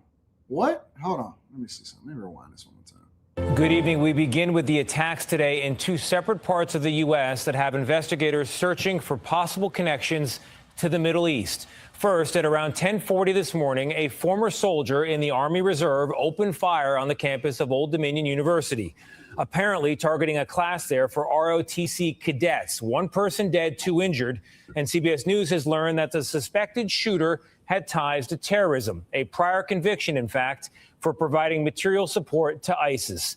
And then early this afternoon, news of another attack, this one in a suburb of Detroit, where a man armed with a rifle plowed a truck packed with explosives into a Jewish synagogue and school, and then got out of the smoking vehicle only to be stopped by the synagogue's on-site security. While both attacks are still being investigated tonight, they present a potential pattern. What could be the second ISIS-inspired plot in the U.S. and the fourth synagogue shooting worldwide in less than a week? Our reporting tonight, starting with CBS News Justice correspondent Scott McFarland. Scott, good evening. Tony, good evening. More than 100 kids attend a school inside that synagogue. They were unhurt and safely escorted out as security repelled the attacker. The attacker was then killed. This happens as they beef up security around synagogues in communities big and small nationwide. Chaos at the Temple Israel Synagogue in West Bloomfield, Michigan, just before 1 p.m. when police were alerted to an active shooter situation. A man armed with a rifle rammed his car through the front doors that houses a preschool and a kindergarten. He breached the building, drove down the hall, and he was engaged by security. One armed security guard was struck by the vehicle, while other guards immediately engaged the suspect in gunfire. I can't tell you what he died of. A man armed with a rifle rammed his car through the front doors that houses a preschool and a kindergarten. He breached the building, drove down the hall, and he was engaged by security. One armed security guard was struck by the vehicle, while other guards immediately engaged the suspect in gunfire. I can't tell you what he died of until we get a little further. We haven't actually gone into the car. Black smoke could be seen billowing from the building as dozens of officers arrived at the scene and quickly locked down the area. Frightened parents ran to the school to pick up their children. CBS News has learned emergency responders found explosive materials in the suspect's vehicle. Something ignited in the vehicle. That's a work in progress. We're, through an abundance of caution, clearing the vehicle for IEDs or any explosives. It's still unknown why the synagogue was targeted. Temple Israel calls itself the nation's largest Reform synagogue with 12,000 members. It offers early childhood education and educational programs for families and adults. The FBI had led an active shooter training drill there just 6 weeks ago. The Bureau has been recently issuing a series of bulletins warning of increased targeting and threats against synagogues nationwide. Terror. Yeah, it's horrible. All across the country, Chicago to Cleveland, Tucson, New York, here in Washington, they have announced beefed up security and protection and police at synagogues in those communities. And Tony, they were ready with extra enhancements in Oakland County, Michigan. That's why you got to be ready 100% of the time. If you stay ready, you ain't got to get ready. And any time that you start to see or smell a threat, you can address it accordingly. First of all, let me say good job on everybody and all of the security guard and also the leadership there, because the leadership had already made the adjustment and they had already seen it. And so in order to save the life, because think about it, what have I been saying this entire time? And this is the thing that I've been warning women about. I said that anytime that somebody wants to carry out something that is horrible, what do? They always target the most vulnerable. They don't go and start targeting grown men, and they don't run over to a gym. You know what they do? They go into a school. They go into a synagogue. They go into a place where people have their children in the morning. They target older people, schools, churches, synagogues, all of those type of places. Now, again, I'm a Christian, and so I'm a person that stands on business when it comes to the word of God. However, I do not, under any circumstance, ever advocate for somebody doing something like this, especially when it comes to little children. Especially when it comes to children. They always target kids. What the fuck is that? Oh man, you know what? I'm finna crash out. I'm pissed off. Let me go figure out where all of the kids are in the daytime. What? What? Honestly, I'm going to be honest with you. I think that all schools and any place that kids en masse are should have extra security. Extra security. Any place that have children en masse, I believe that they should have extra security on deck to protect the little ones from the monsters.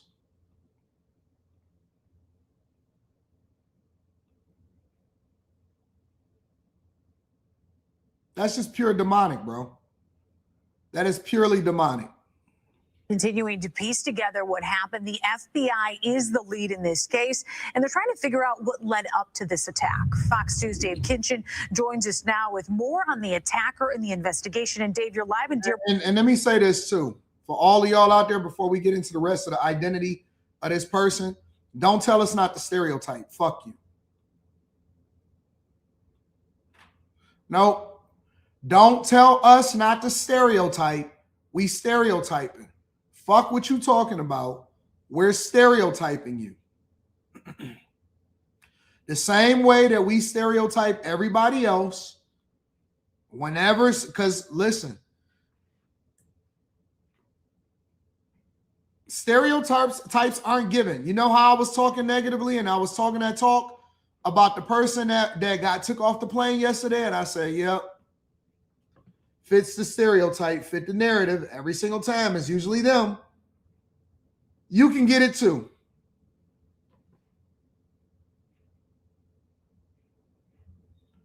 We stereotyping you. We're stereotyping you. If you driving around in something that look a little extra heavy and the springs on your car is a little heavy and you just so happen to be a Muslim, I'm gonna pay attention. That's a safety adjustment. That's not me being racist. That's not me being biased. That's not me being prejudiced. That's not none of that. That's a safety precaution. I'm stereotyping all day long. All day long. I'm paying the fucking attention every day, all day. And I think that everybody else should pay attention too. Don't take it for granted.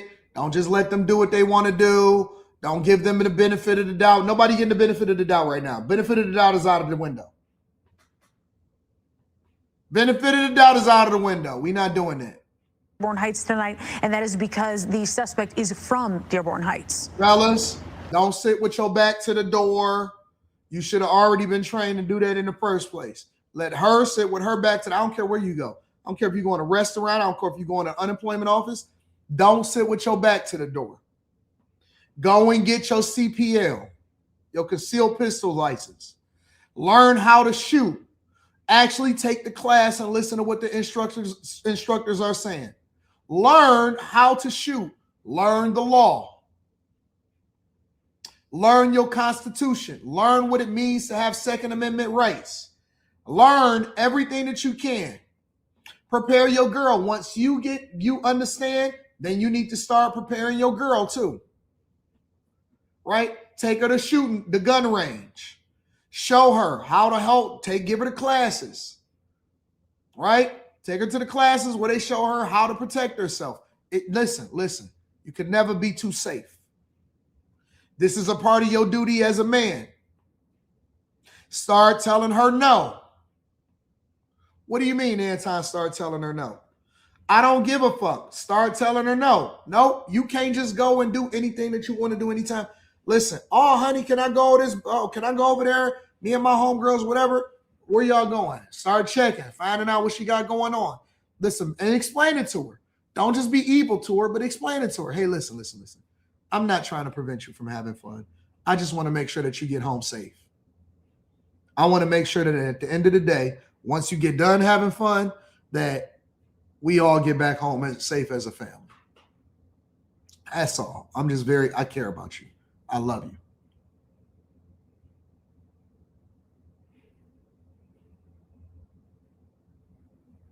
If you don't feel as though it's going to be a safe situation, follow your instincts. Follow your instincts. Nah, I don't think it's going to be safe down there. You should try to, nah, Nah, you got to find something else to do. There's plenty of things for you to get to. You ain't got to do any of that. You ain't got to get into that. Leave that one alone.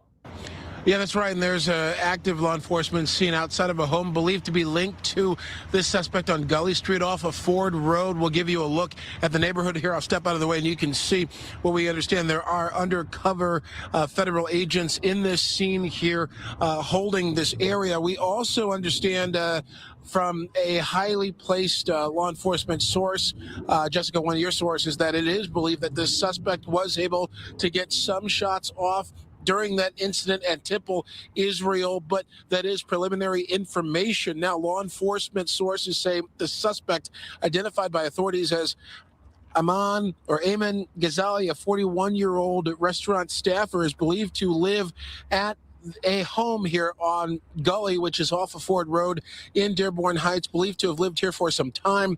Homeland Security briefing Fox News on the suspect's immigration history, saying that he was born in Lebanon in 1985 and entered the United States in May of 2011 and came here on an IR-1 immigrant visa as the spouse of a U.S. citizen. We're also told, and this has been confirmed by the mayor of Dearborn Heights, that this suspect lost family members during a airstrike or a military strike in Lebanon within the last couple of weeks now, since this conflict with Iran began. Now, according to letting any and everybody over here. Any and everybody just over here.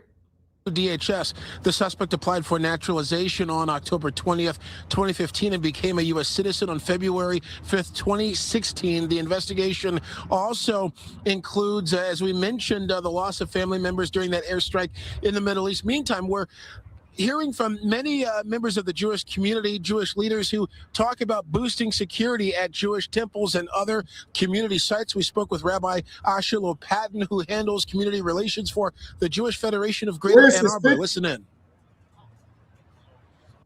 In Ann Arbor, we have our security manager, who is a former police officer who's constantly in touch with the police. And in fact, the sheriff in Washtenaw County just reached out to me. And that's me as a, community relations guy. I'm not the security guy, but they really look after us. And I know in Detroit also, very close relationship. And, it's interesting. I've been talking to someone regarding more, in Huntington Woods, because I'm a rabbi in the area in Oak Park and Huntington Woods, about meeting with the police about immigration issues and how to treat people properly. And so it's all about building relationships. Nope. So it's both about talking to the police about help. Nope. It's all out the window. We're not interested in community relations. We're not interested in being nice right now. This ain't the time. We're not trying to foster a better relationship. We're trying to understand who's who, what's what, and who got the signs that they're going to be doing something that they're not supposed to do. Why do y'all think that we supposed to negotiate and have a good kumbaya with y'all after your little homie just did whatever it is that they wanted to do? Rabbi. Nah, that's not what we doing, big dog. That's not the time nor the place. Everybody is suspect at this point. Everybody is a suspect at this point. Ain't nobody just walking away and this is going to be cool. Little homie. Everybody is suspect. Ain't no, oh, we need to build and foster better relationships to understand. Nah, fuck what you're talking about, bro. Everybody up. Everybody in the lineup. Protecting us and keeping us safe from, something like this. And it's also talking to the police about sensitivity towards issues that we care about. Now, the rabbi also says that more than $1 million has already been spent and is spent annually on hardening security at Jewish community sites in the Ann Arbor area. Reporting live in Dearborn Heights, Dave Kinchin, Fox 2 News. And Dave, we do want to underscore something very important about the suspect. Several sources telling us that he had family that was recently killed in strikes in Lebanon. So we are starting to get a picture here of what this man has gone through in the last week and days leading up to all of this. And our law enforcement sources saying that this does seem like at least somewhat of a planned attack. Here's the thing. People in our military spouses, families, they have people that they lose all the time. I don't see them going to crash out and using that as justification for how they can just go and do whatever it is that they want to do. And y'all better stop making excuses for these people, bro. Stop making excuses for these people. You don't get to do what you want to do because of a casualty or a circumstance. That don't mean that you can go and blow up kids. That's not what that means. People die every day, B. Every day, somebody had to make the sacrifice in order for us to have the freedom that we have every day. That don't mean that you can go and do what you want to do. You can't go into a Jewish synagogue because you mad. Ah! No. Man, see, and again, man, this is what happens when you let every single culture into your shit. This is what happens when everybody can just come in and do what they want to do. They bring their ways from where they from over here. Don't nobody do no junk like that, bro. Don't nobody do that. Ain't nobody crashing out like that because, you know what I'm saying? Like, people die every day. Every day people die. People die in the military. People die. The police officers die in the line of duty. I have somebody that's close to me, incredibly close to me, who people just died in the line of duty. Incredibly, super close. Incredibly close to me. They not thinking about doing nothing crazy like that. They not about to crash out. They not doing none of that. So y'all got to stop making excuses for these people. We got a different culture and they got a different cultural norm. They don't think like us. They don't act like us. They don't have the same couth as us. And just because they get money over here for a period of time, don't mean that they're not going to go back to who they are at their core from where they was raised. Because remember, they're not raised over here. For all of you radical left Democrats, liberals that's over here trying to protect them people, remember that.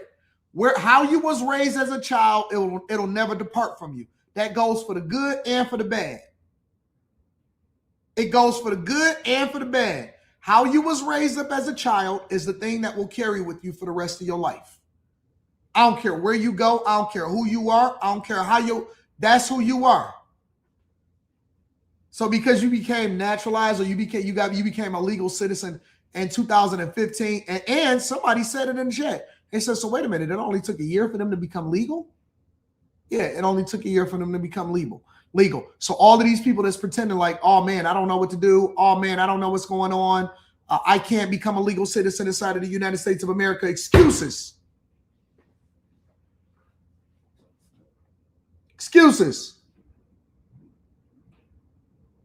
All excuses. More excuses than the law. We got to stop giving grace, yo. We can't afford grace right now. Grace is not in the cards.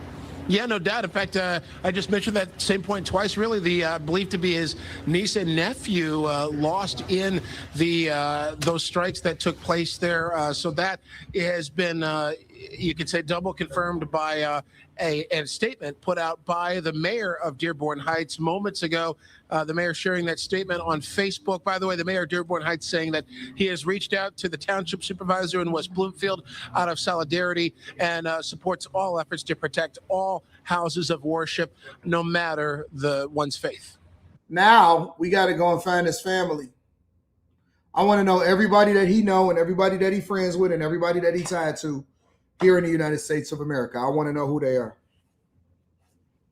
I want to know who they are. Who are they? Who are they? Who are these niggas? I want to know who they are now. I gotta know. I gotta know. Who are they? No stone to be left unturned. Who is everybody that's tied to them? And I need to do a psych evaluation. I need to figure out who they are, and we need to figure out who the wife is. That's a fact. That's a fact. Everybody getting vetted. Everybody is getting vetted. No stone is being left unturned. Make sure you guys hit a like for the algorithm, subscribe to the channel, and turn on your notifications. Captain AD in the bag chaser salute. What up, Melvin Johnson? What up, though? Me University in the building says, if there's a better drive than the 92 325, it's a lie. Nope, that's not a lie. It depends on what you're talking about. Do you want a softer ride, or are you talking about more from a sports perspective?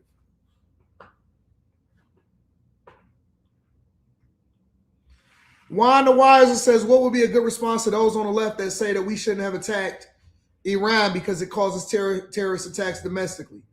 The best response is we should have never let 20 million people come over here under the Biden administration, and we wouldn't have to worry about it. We should have got tougher immigration laws, and y'all shouldn't have been out there protesting for people that's not supposed to be here. Blame Biden. That's what I tell people. It's Biden's fault.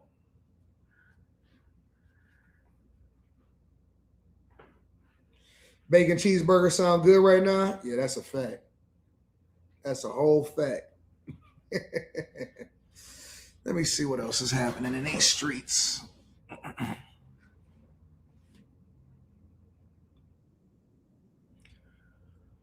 Man,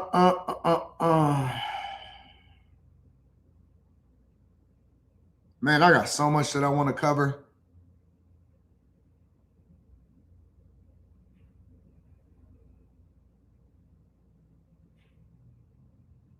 I got so much that I want to cover, bro.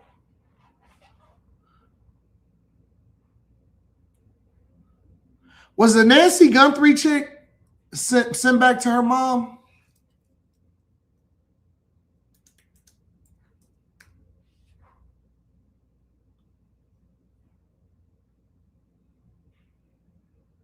So the Nancy Guthrie lady, she was returned. Why y'all didn't tell me that?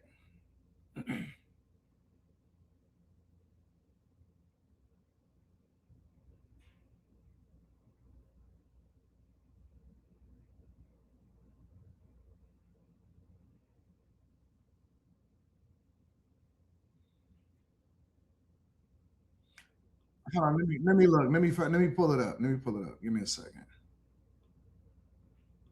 I've been looking at this new Mercedes VLE, the V series. I've been obsessing with it. And so all yesterday I've been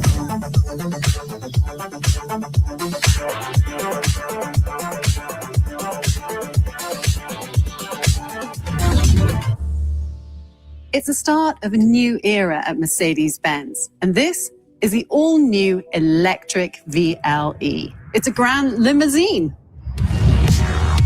I've been looking for something. It has a very impressive range of more than 700 kilometers. Now, at first glance, you might be thinking, I've been looking for something to like do like a van, like a travel van or something like that, and to customize it. No, it's bigger. It's the same size as an Escalade. A lot of people don't even realize it. It's the same size as an Escalade, and I've been looking for something to do like a work van. You know what I'm saying? Like something that you can take on a road trip and that you can put all of your equipment in and shit like that. I like it, bro. I like this VLE so much. I like it so much. Like something like a Transit, but this is gonna be the new one, and they got the AMG one. Wow, that's big. And you'd be right, because it's designed to carry up to 8 people, luggage, a dog, perhaps your skis or a surfboard, really whatever you need space for. Now, despite its large size, it's an agile mover because back here, you've got the rear axle steering, and that gives you a turning cycle of just 11.6 meters, which is comparable to the new Mercedes-Benz CLA. So in theory, you could turn it around in your living room, although admittedly that might be a bit silly. With the VLE, you really get the best of both worlds. You get the ride quality of a limousine with the spaciousness of a multi-purpose vehicle.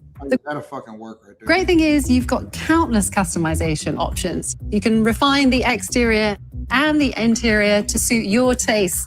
Really spoiled for choice, I'd say. Today, you can choose your favorite from the two models we're going to show you. We've got the VLE 400 4MATIC and the VLE 300. Oh, that'll fucking work right there. That's it. And the VLE 300. Yeah. You can deck that out, black it out all around, gut it out in the inside, make it luxury, throw a bunch of shit where you can put the equipment in it. Yeah, I could do that. I could do this 100%. Oh, yeah. Oh, yeah. Yep, I can absolutely 100% make this my work van. And it get up to like 450 miles on a charge.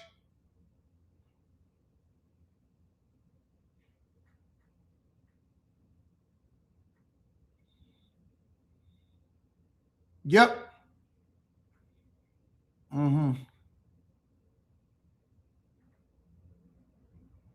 Yep, I can make this a work van all day long. Hell yeah, I'm going to make this a work van. Oh, see, I knew it. I knew it. Y'all so worried about soccer mom and stuff. This is the way that you're supposed to do effective reporting. If you go into a city, for example, let's say, for example, all right, so let me tell you what my thinking is. Let me tell you what my thinking is. And then I want to get y'all opinion. You go and doing street interviews. You go and doing, you might have to have a cameraman and a crew with you. The 2028 election, you covering the election, you going to different rallies, you going to talk to people and shit like that. You're not buying it to stun on people. You're not buying it so that you can make it like trying to get holes and numbers and shit. You're buying it so that you can use it for the utility of doing it, using it for work.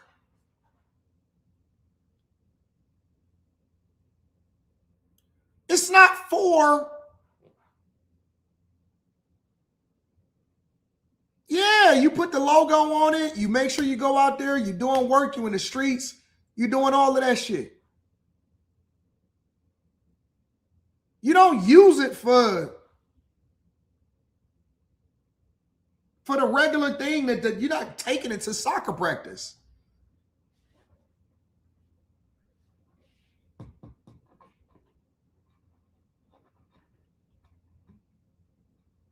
Yeah, you're not going to the club in it. Why would you get an F-150 if you also need to So y'all looking at it from a flexing perspective, right? I'm guessing that's why we having a disagreement.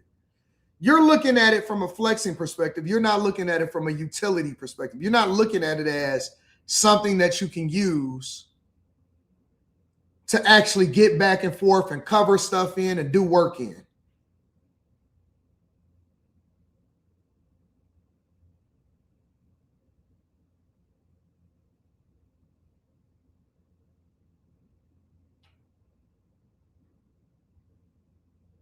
Somebody said it's going to depreciate. Why would I give a fuck? I'm buying it as a write-off. It's a company vehicle. We got work to do. We have work to do. We got so much work to do as a community. We got so much work, bro. I got a bunch of cars to flex in if I just want to flex. Why would I need a car to buy a fucking, and say, AD, get the VW Buzz similar, I think is more you. No, why would I do that? It only got like 200 miles of range. Just get like 450 miles of range. All right, so let me see. Y'all think I should get the Transit instead?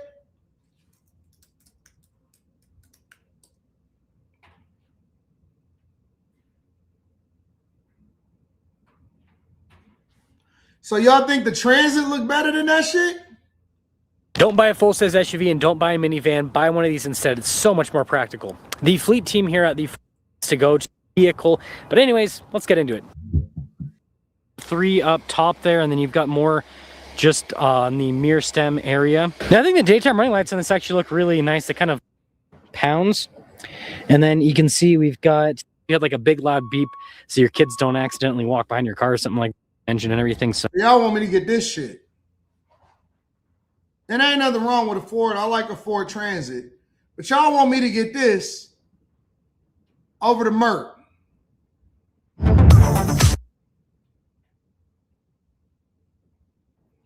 Y'all crazy, man. Y'all sick. Y'all insane, man.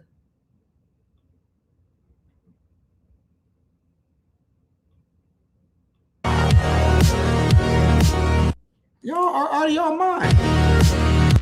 Nah, dog. Nah, dog. Nah, man. Y'all not about to sell me on that. Y'all want me. So y'all, instead of getting this, you're telling me that I'm supposed to get this shit. engine and everything. Hell no.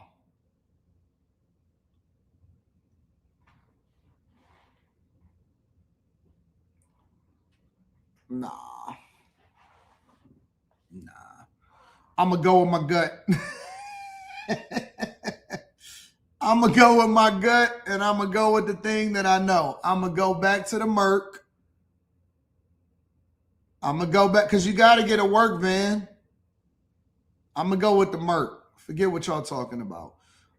Make sure y'all hit a like for the algorithm. Subscribe to the channel and turn on your notifications. I feel like I need to turn the lights off.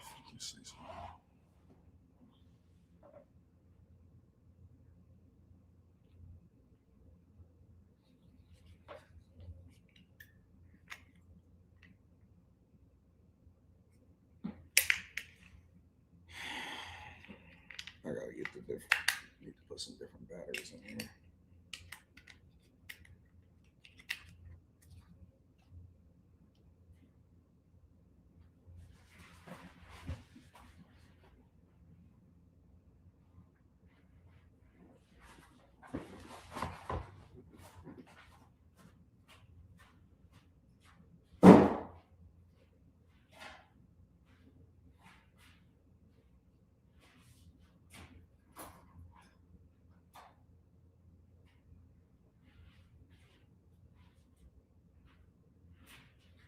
Those nappies.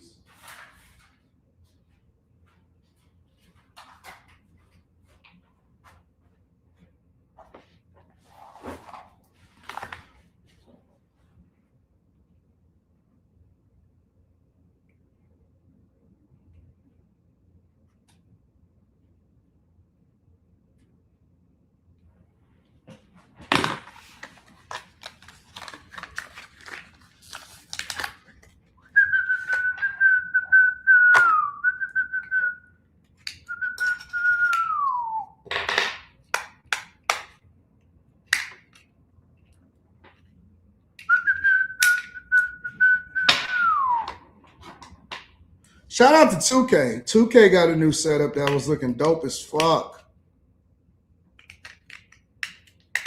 See if I can find 2K background.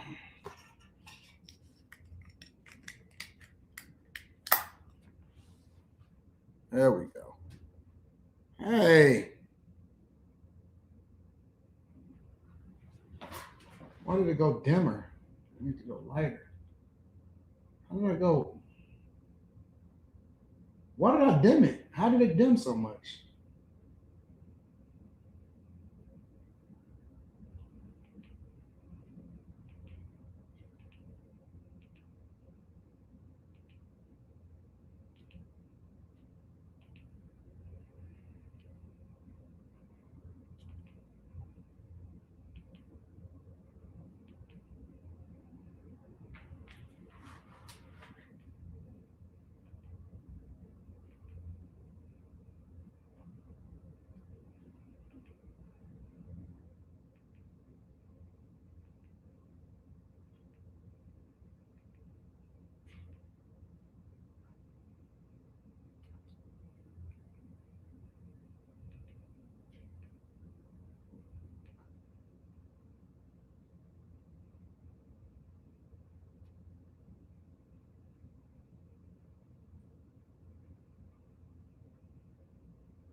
Midlife crisis mobile for rich people.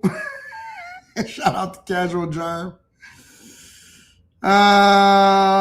Is Q Diddy driving a VLE for the Olympics in LA? Says Cartier 82. I don't know. Whiskey Pierre says, what up, though? Johnny Mac says they saying choose a cheaper version because they got a broke mentality, a broke ninja mentality. TS Car Wash and Detail Service says June 13th, Ross Car Show. Good way to start off a new car channel and see the promised land. I'm bringing my 69 Continental. Quezzy says, what up, AD? The Merc hard. But the Ford conversion vans always been tough. Mark V or Mark 5. Either way, they for the grind. Yeah, I don't think you could really go wrong with any of them. So 80 got 3 YouTube plaques, 4. I literally just got another one in the mail. Matter of fact, let me check on one more thing, and then we're going to get to the next part of the show. Gmail.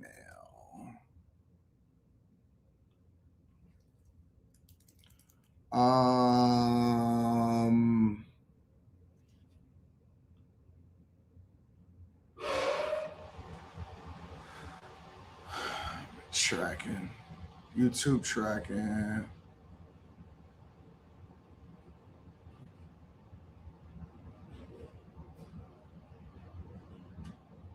I got delivered.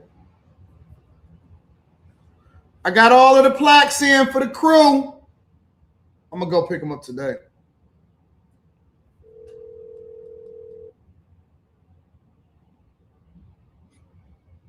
Hello. Yo, you busy? Nope. I'm on a live stream. Are you coming down here? Or, because I need to get them plaques. It's some more plaques that got delivered to the P.O. box. I just left there. There wasn't nothing in there. I'm showing it as delivered literally at 12:15 p.m. I literally just left there like 2 seconds ago. I can go back and check if you want me to, but I just left. Ask them at the front desk though, because they probably haven't sorted it yet. You know what I'm saying? Put it in the thing yet. Okay. All right. All right, bye. Plaques is for the crew is in. Plaques for the crew is in. Yeah, y'all will have them next week. So shout out to everybody that's to my room 9 people.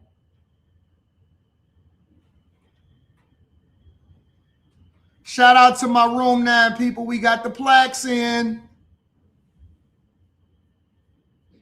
Shit, look at this wind.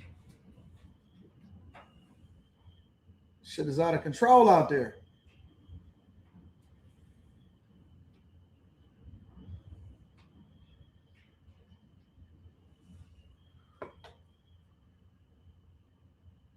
See all of the wind in the air?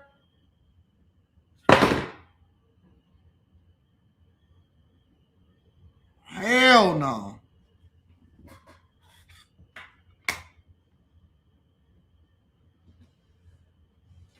Heck no.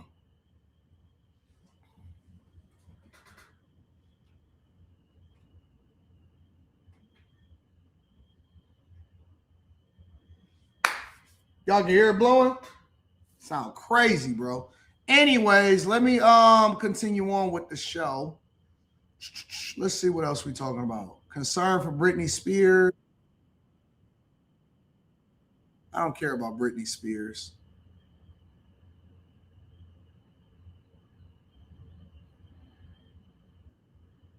Sierra Ballard didn't hear from her mom, Tamala Smith, for days. She kept calling until finally a police officer picked up. I said, who are you and what are you doing on my mom's phone? And he stated, well, this was Glendale Police Department and I'm here with your mom's body. The officer told her that it appeared Smith had a surgery. Our bodies know what is best for us. After seeing her advertisements online, she'd gone to board-certified plastic surgeon Heidi Reganis for liposuction and a Brazilian butt lift. Days later, Smith was dead. My granny was all I had. I'm gonna check out Ballard TK later background. learned in the 4 months before her mother's death, 2 other women died following cosmetic procedures performed by the same doctor. And what is even more outrageous to Ballard, that doctor's still practicing medicine today. I just spoke to staff at this clinic, and they told me that Dr. Heidi Regenis is still practicing medicine and performing procedures at least this location. It appears she's no longer working at the clinics where the deaths occurred, and it's unclear whether she's performing surgeries. She never replied to our multiple interview requests. We've tried ringing multiple times. No one's answering. An autopsy report listed Ballard's cause of death as renal failure of unknown cause, adding an injury directly from the surgery cannot be identified. But Ballard is now suing the doctor, alleging she failed to properly pre-screen her mother, use proper surgical techniques and equipment, and failed to properly monitor her during and after surgery. The families of the 2 other patients who died also sued Dr. Regenis. One settled, the other lawsuit is ongoing. I'm sure, 1,000% sure, if my mom had known, she would not have let that woman touch her. Right here. Ballard filed a complaint against Regenis with the Medical Board of California. It's been nearly 2 years. Ballard says she's frustrated patients have no way to learn about any ongoing investigations. I say the medical board does not care. You believe that the medical board does not care whether a patient lives or dies? Absolutely. And I can look you straight in your eye and tell you that with nothing inside of me doubting what I'm saying is the absolute truth. TJ Watkins has been a member of the medical board for 6 years. He says situations like this are very common, pointing to a disciplinary process that he alleges endangers patients and is rigged in favor of the doctors. Nobody is protecting the patient. If you were really protecting the patients, there would be a notice right now that says this doctor is being investigated. Watkins is now advocating for state legislation that alerts the public when a doctor is being investigated for a serious offense. Right now, there's an assumption that all doctors are safe, and that is true most of the time. But in a small percentage of the time, it is absolutely not true. In a statement, the California Medical Board says state laws limit what information can be made public. Writing, the board diligently reviews and investigates all complaints, adding it is wrong to say that the board is failing patients and endangering lives. As for Regenis, her lawyers have denied the claims against her in court. She has a license to kill. When is it going to stop? And how would you know? How will we know? And with that, Aaron joins us now live in studio. So, Aaron, we're now hearing about a 4th patient who was potentially injured by this doctor? That's right, Tom. Last month, California's medical board filed an administrative complaint against Dr. Regenis. It came after NBC News requested comment, though it is unclear if that's in response to that. The complaint involves another patient who alleges the doctor botched her surgery. When are y'all gonna learn? When are y'all gonna learn?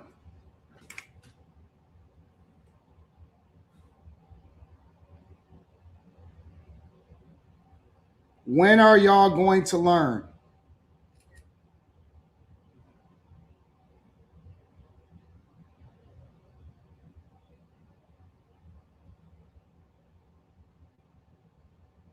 I don't know when y'all gonna learn.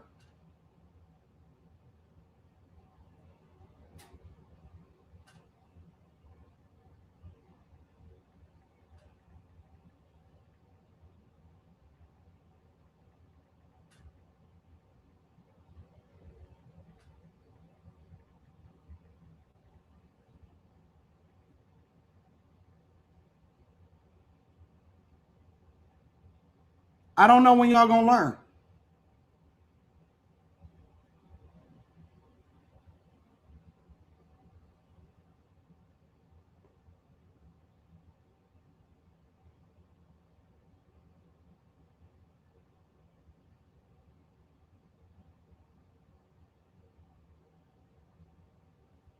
This is so crazy. Hold on one second. I'm just checking something real quick.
All right, sorry about that.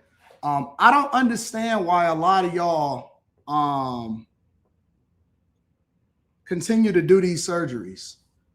Somebody said it. TM Speak says BBLs is already known to be the most dangerous surgery out there, and they tell you that going in. So this is what I'm trying to figure out. Do y'all even have a case when you already understand what the risks are?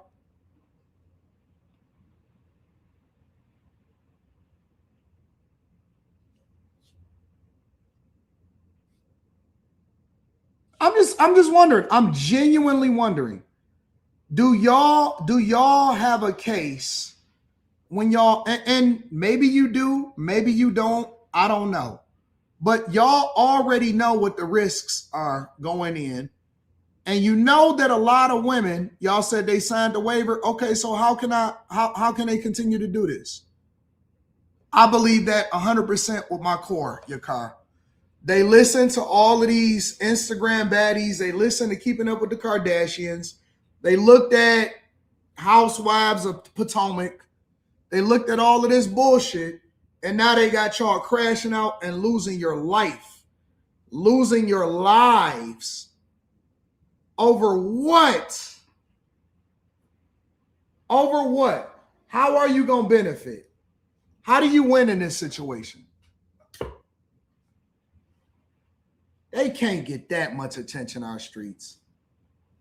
They can't get that much attention. How? I don't understand it. I don't get it. I genuinely don't get it. It's so fickle. It's so stupid. Here's my thing. Here's the thing that I've been wondering when a lot of women go through and get these things. Do y'all also not understand that there's a level of maintenance that come along with major surgeries or anything that you do that alters anything on you, your body, your feet, your hands, your teeth?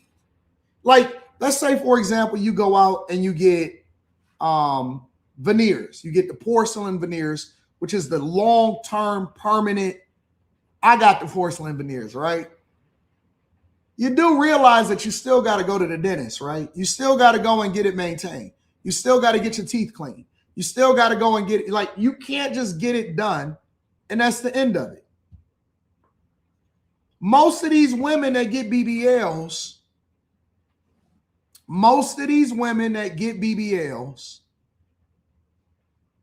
they don't even get the proper care afterwards.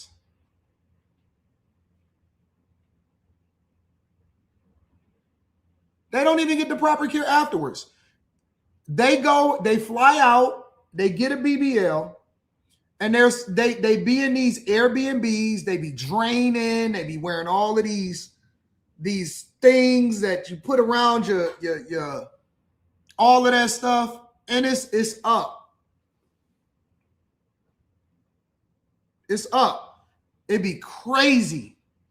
And a lot of the Airbnb owners down in Miami, they ban people. They say, and if they catch you, they kick you out immediately. And a lot of these women be feeling some type of way when they get kicked out. They kick you out immediately. You can't just keep doing it. You can't be in there bleeding all over the covers and stuff like that. You can't do that. Is it worth your life, bro? They don't have the aftercare. They can't afford to stay in the Airbnb. They save just enough money to go down there and get the procedure. And then they all be on the plane like this on their way home.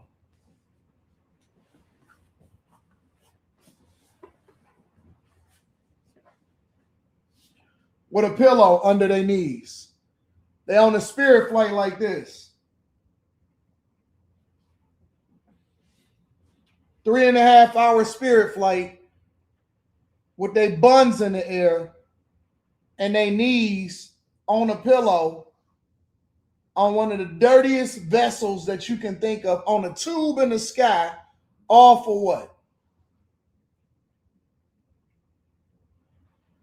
Imagine a person that got to sit next to you. Yeah, praying the whole time. Imagine the person that got to sit next to you while you up there on the plane with your BBL on.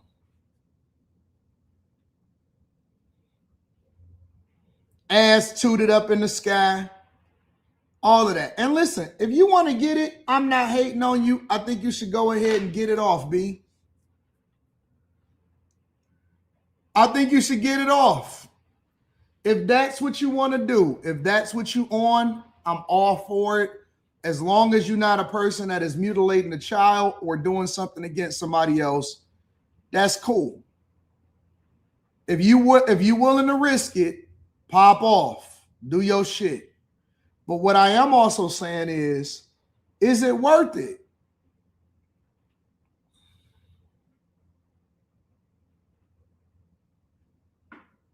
Is it worth it? And do you really got the money for it? Is you really popping off like that? I know some girls that got some BBLs.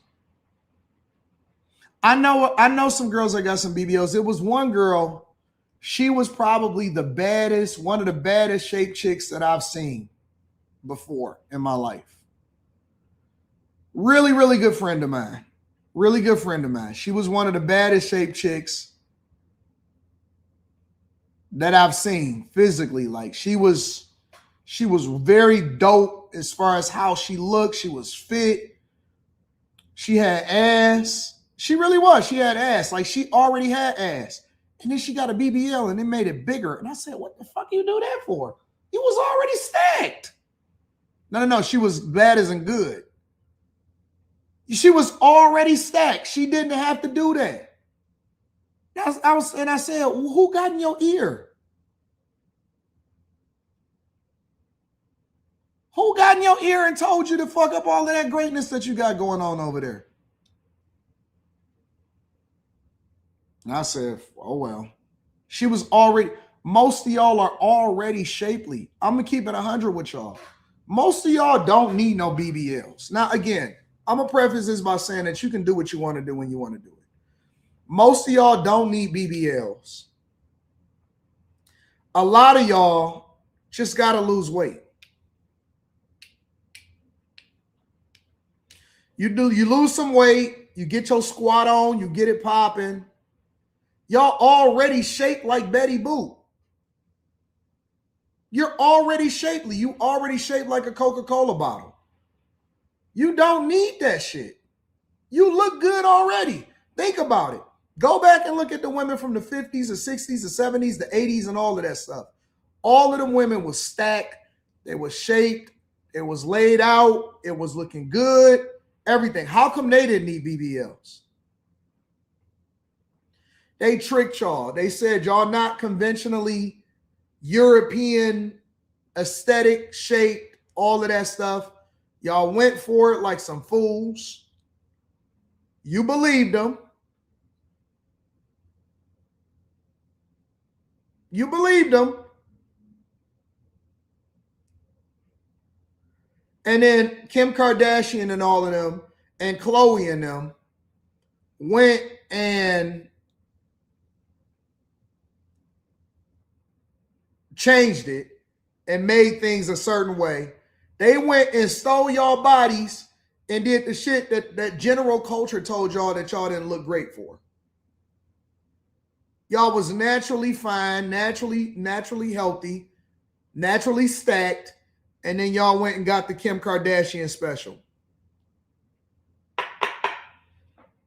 They had to pay for theirs. You didn't have to pay for yours. They had to pay for theirs. You didn't have to pay for yours. Somebody said, AD, what's worse, BBLs or Ozempic? I don't think either one of them is bad. I think that, listen, y'all missing it. I don't care what people do. I don't care. As long as you're an adult and as long as you don't mess up what nobody else's vibe is.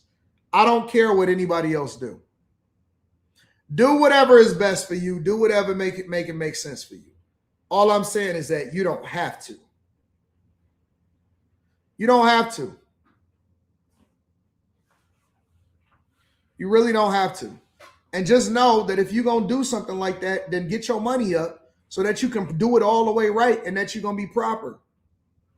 And get some people in your ears that'll actually tell you the truth about what's going on, and they won't just affirm you and tell you that you look great no matter what. Cardi look crazy, bro. Cardi is looking crazy.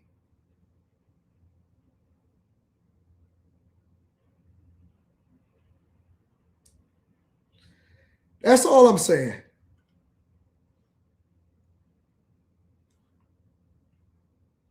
She said she was suing the doctor because she wasn't properly screened. So now we got to protect you from yourself because you got pre-existing conditions that you didn't tell the doctor about before you went under the knife.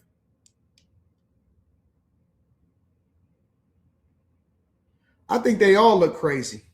I think they all look crazy.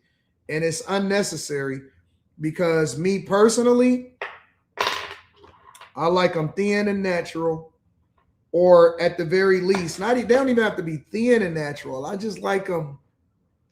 I just like you putting effort in. You know what I'm saying? Like, just do whatever you got to do to try to be the best that you can. You ain't got to be perfect. Ain't no girl gonna ever be perfect. Nobody is perfect in their own eyes because everybody is gonna see a flaw in them. I remember one time I asked this girl, and I said, "Do you know how pretty you are? Like, do you think you pretty?" And she said, "I don't." I said, "What do you mean you don't?" I said, "Because you say stuff that lead me to believe that you don't really value yourself the way that you should value yourself. And you keep downplaying and talking about what's wrong and all of that." And I said, "Why do you think that something is wrong with you?" I said, "Do you know how decent looking you are, how good looking you are? Do you feel like you in the top 1%, 2%, 3%, 5% of women as far as how it is that you shaped and how you look?" And it was like, no, I don't. Oh my God. And I was like, you crazy. You crazy. Don't let your homegirls trick you out your spot and have you out here looking crazy. Don't let them fuck up your body and have you out here doing breast enlargement and BBLs and all of this other dumb shit. Crazy. She was crashing out because she weighed 135, 137 pounds or something like that. She's like, "Oh my God, I'm getting too big. I don't know what to do. I'm going to be approaching 140 if I don't make sure I get on top of this and I don't stay on top of it." I said, shit. You good, girl. You good. Stop. You straight.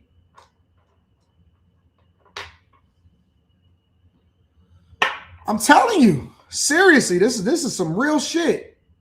Like, don't let them other girls influence you to looking stupid.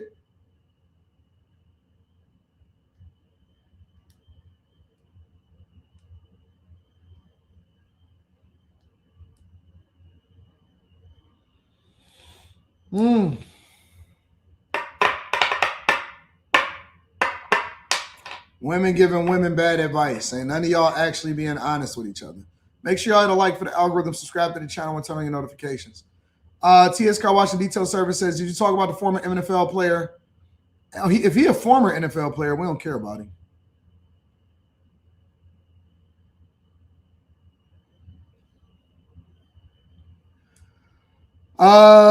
Get the Cybervan from Tesla when it comes out. Yeah, we don't know when that's coming out though, bro.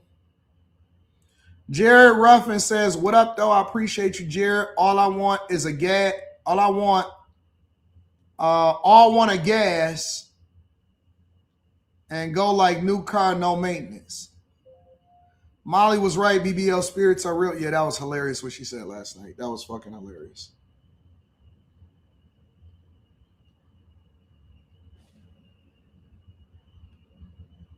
This is something.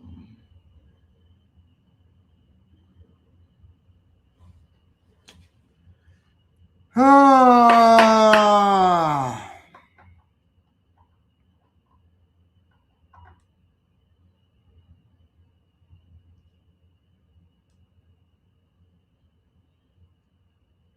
I live streaming tomorrow? I think I'm live streaming tomorrow.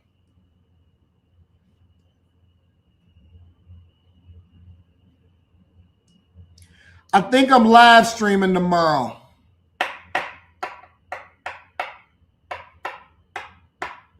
And then we got the Patreon live stream. I think that's either Sunday or Saturday. We'll get there. We'll figure it out. All right, y'all. Let me, I got some work to do.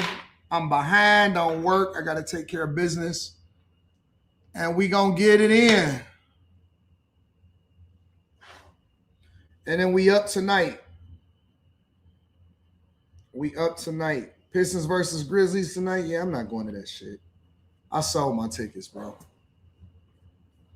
I'm not about to go see these losing ass teams, bro.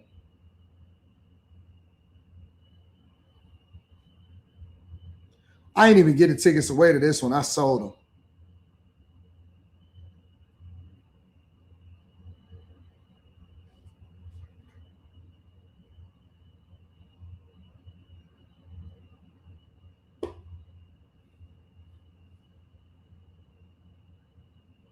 Sold this shit. I'm going to that bullshit. I got better things to do than to watch them punk ass Grizzlies. I don't want to watch them whack ass Grizzlies, bro. I'm good. All right, we'll talk. I'll send you an email. If you send me an email, I'll send you a follow-up email. We'll talk about it. All right. You wouldn't got your Rose tickets? How much is the Rose ticket? How you got your Rose tickets? They went on sale? Let's see.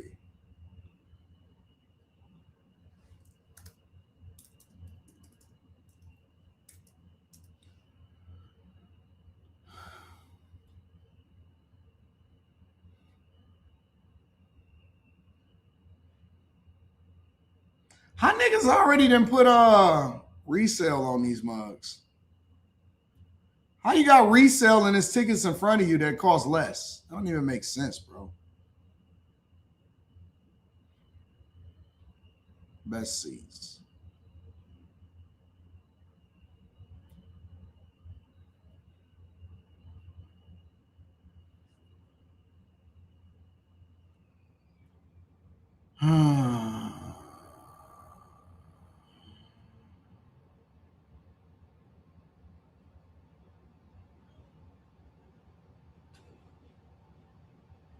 I don't want the orchestra seats, though. I want...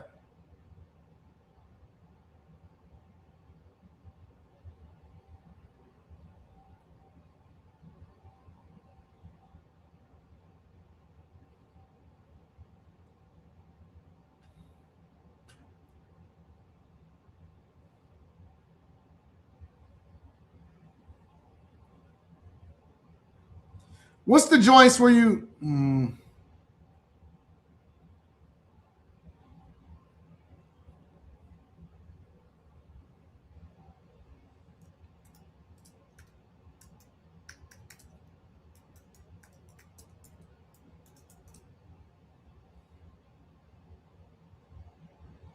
I guess there really ain't none. Nothing else different. I wish that's the only thing about the Fox Theater, man. I wish it had a different layout. I wish that you can do the layout to where... See, this is what the Fox Theater looked like, right? It's beautiful in the inside. I wish you can do a layout to where you could be on these sides. Like up in the air on the sides instead of all on the floor. I don't necessarily want to be down here on the floor if I want to be on the floor. You know what I'm saying? It ain't no bad seating in the Fox Theater, but I don't know, bro. It's gorgeous. It's beautiful. It's absolutely. Yeah, I want a suite. I ordered a suite for my daughter's graduation.